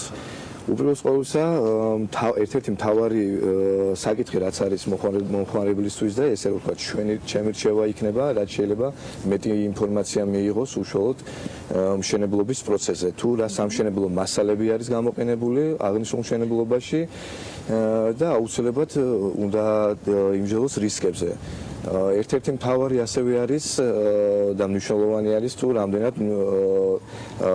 ვადაში დასრულებადი არის აღნიშნული მშენებლობა.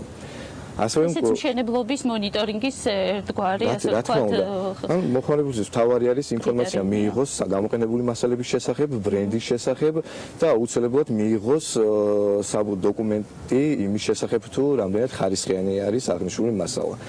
ასევე მომხმარებელთვის ძალიან მნიშვნელოვანი არის და კომფორტული არის შიდა განვადება და რა თქმა უნდა ამ ყველაფერში ბანკის როგორც ფინანსური ინსტიტუციის შართვა, ხარდაჭერა, ესე რომ ვთქვათ. ჩვენ შემთხვევაში, ესე ვიტყოდი, ჩვენი პარტნიორი ბანკის მეშვეობით მომხმარებელს ვთავაზობთ გრძელვადიან შიდა განვადებას. ანუ რო განვაცოთ აღნიშნული თემა, ანუ ბანკის და დეველოპერის ურთიერთობა, ეგ გულისხმობს მომხმარებლისთვის მომხმარებელზე მორგებულ საპროცენტო განაკვეთს და ასევე გამარტივებულ პროცედურებს. ანუ საბოლოო ჯამში მომხმარებელი იღებს იმას, რომ მარტივად პირადობის დამასრულებელი მოწმობის საშუალებით შეიძინოს ბინა, ესე ვთქვათ. ანუ მაქსიმალურად ხელმისაწვდომი ხდება. მორგებული არის მომხმარებელს. თუ კი ბანკის პირობებს დააკმაყოფილებს. ზურა, თუ რამოდენიმე წლის წინ მომხმარებელი მხოლოდ ბინის შეძენისას, მხოლოდ უშუალოდ ბინით ინტერესდებოდა, დღეს მისი, ასე ვთქვათ, მოთხოვნები გაცილებით უფრო გაიზარდა და ის ყურადღებას აქცევს ირგვლივ ინფრასტრუქტურას, გამწვანების დონეს, რამდენად ვთქვათ, ესა თუ ის მშენებლობა რამდენად არის ირგვლივ ურბანულ სივრცეში სწორად ასე ვთქვათ განვითარებული. აი ამ თვალსაზრისით თქვენს პროექტებში იგივე გამწვანების თემას რამდენად აქცევთ ყურადღებას და როგორ მუშაობთ ამ მიმართულებით? მომხმარებელთვის მნიშვნელოვანი არის შეძენილ ბინაში თუ რა მოცულობის რეკრეაცია და ინფრასტრუქტურა დახვდება. რა თქმა უნდა, ჩვენი პროექტის მიხედვით თუ ვიმსჯელებთ, მწვანე ეზოში გათვალისწინებული არის დაახლოებით 1500 კვადრატული მეტრი რეკრეაციული ზონა, რომელიც უკვე განაშენიანებული არის მრავალწლიანი მწვანე ნარგავებით, თუმცა პროექტის დასრულების შემდეგაც იგეგმება მისი, ესე ვთქვათ, გამწვანება, კიდევ უფრო მეტად გამწვანება. აღნიშნულთან დაკავშირებით უკვე მუშაობენ ჩვენი ფლორისტები და დეკორაციის სპეციალისტები და მომხმარებელს ჩვენი კომპლექსის დასრულების შემდეგ შევთავაზებთ, ესე ვთქვათ, გარგანემოს ურბანული ხმაურისგან შორს, ესე ვთქვათ, მწვანე სივრცეს. და ძალიან ესეთია სასურველია და მნიშვნელოვანი. ანუ რაც შეეხება დაუბრუნდეთ მომხმარებელს, თუ ადრე ვთქვათ მომხმარებელი უბრალოდ კორპუსში ბინას იძენდა, დღეს უკვე მომხმარებლისთვის ეგ არ არის უკვე საკმარისი და ძალიან მნიშვნელოვანი არის, როგორც აღნიშნეთ, რა ინფრასტრუქტურა ხვდება. შესაბამისად, როცა უკვე მომხმარებელი ბინას იძენს, აუცილებლად აღნიშნულსაც უნდა მიაქცევს ყურადღება, იმიტომ რომ დღეს ბაზარზე ძალიან დიდი კონკურენცია არის და რაც ეს ყველასგან გაგვანსხვავებს არის ინფრასტრუქტურა, რეკრეაციული ნაწილი, სწორი გეგმარება და ის ხარისხი, რომელზეც ჩვენ გქონდა საუბარი. ეს ყველა კრიტერიუმი ძალზედ მნიშვნელოვანია და მოვუწოდებთ მომხმარებელს, რომ გაითვალისწინოს უძრავი ქონების შერჩევისას თქვენი რჩევები. არ შემიძლია არ გითხოთ ზურა თქვენი უახლოესი წარმატების ჯგუფის წარმატების შესახებ, რაც ეხება ვატელის საერთაშორისო სკოლის შემოსვლა საქართველოში. ეს არის სკოლა ტურიზმის და სასტუმროების განვითარების მიმართულებით, ვინაიდან განათლება ჩვენი მომავალია და ძალიან გჭირდება ყველა სექტორს. აი ამ მიმართულებით როგორი გეგმები გაქვთ და რა სიახლეებს უნდა ელოდეს ჩვენი ქვეყანა? სულ რამოდენიმე დღის წინ 29 მაისს ვატელ ჯორჯიას პრეზენტაციის ფარგლებში ხელი მოეწერა ურთიერთ თანამშრომლობის მემორანდუმს საქართველოს ეროვნული უნივერსიტეტის სეუს, ბლოკ ინვესტსა და ვატელ გრუპს შორის. როგორც აღნიშნე, ბრენდი ვატელი წარმოადგენს სოფლიო ტურიზმისა და ჰოსპიტალიტი მენეჯმენტის ინდუსტრიაში წამყვან საგანმანათლებლო დაწესებულებას, რომელიც 24 ქვეყანაში 30 საგანმანათლებლო დაწესებულებით არის წარმოდგენილი. ამჟამად მას ყავს დაახლოებით 7000 სტუდენტი და 30000-ზე მეტი კურსდამთავრებული. ვატელ ჯორჯია სტუდენტს თავაზობს ესე რომ ვთქვათ, კურსდამთავრებულებს სამსახურს, ანუ ვატელის ბრენდი ვატელის ისტორიაში 35 წლიანი ისტორიაში 100%-იანი დასაქმების სტატისტიკა გააჩნია. რაც საკმაოდ მიმზიდველია. ძალიან მიმზიდველია, მით უმეტეს ჩვენი ქვეყნისთვის, უპირველეს ყოვლისა. და ასევე ძალიან მნიშვნელოვანი არის ის ფაქტორი, რომ ვატელი ისწავლება ინგლისურ ენაზე და გაიცემა ფრანგული საერთაშორისო დიპლომი. რაც მათ საერთაშორისო სტუდენტებს საერთაშორისო ასპარეზზე უხსნის გზას. კიდევ ერთხელ ვწმუნდები იმაში, ანა, რომ უძრავი ქონების სექტორის გონივრულ განვითარებას, გონივრულ მშენებლობას დიდი ღირებულების შექმნა შეუძლია. არა მხოლოდ საცხოვრებელი პირობების ან სამუშაო პირობების გასაუმჯობესებლად, არამედ განათლების, გარემოს ხელშეწყობისთვის. ასე რომ დიდ მადლობას ვუხდით მაყურებელს პირველ რიგში, რომ ჩვენთან არის და გვიყურებს, ადევნებს თვალყურს ჩვენს რუბრიკას და ვუსურვებთ მათ SEO development-თან ერთად წარმატებულ ინვესტიციას უძრავ ქონებაში. დიდი მადლობა. მადლობა ლიკა შენ და მადლობა SEO development-ს და შენ სტუმარს იმისთვის, რომ ასეთი საინტერესო ინფორმაციები გაგვიზიარეთ და როგორც ყოველთვის ორშაბათის დეველოპერული რუბრიკა იყო ამოუწურავად სიახლეებით სავსე და საინტერესო, კიდევ არაერთ საინტერესო სტუმარს და თემას ველოდებით პრინციპში შენგან და დარწმუნებული ვარ, რომ ჩვენი მაყურებლისთვისაც ასევე მუდმივად იქნება ინტერესის სფერო ეს მიმართულება. ასეთი იყო დღევანდელი საქმიანი დილა. მადლობა კიდევ ერთხელ ჩვენ სტუმრებს საინტერესო საუბრისათვის და თემებისათვის.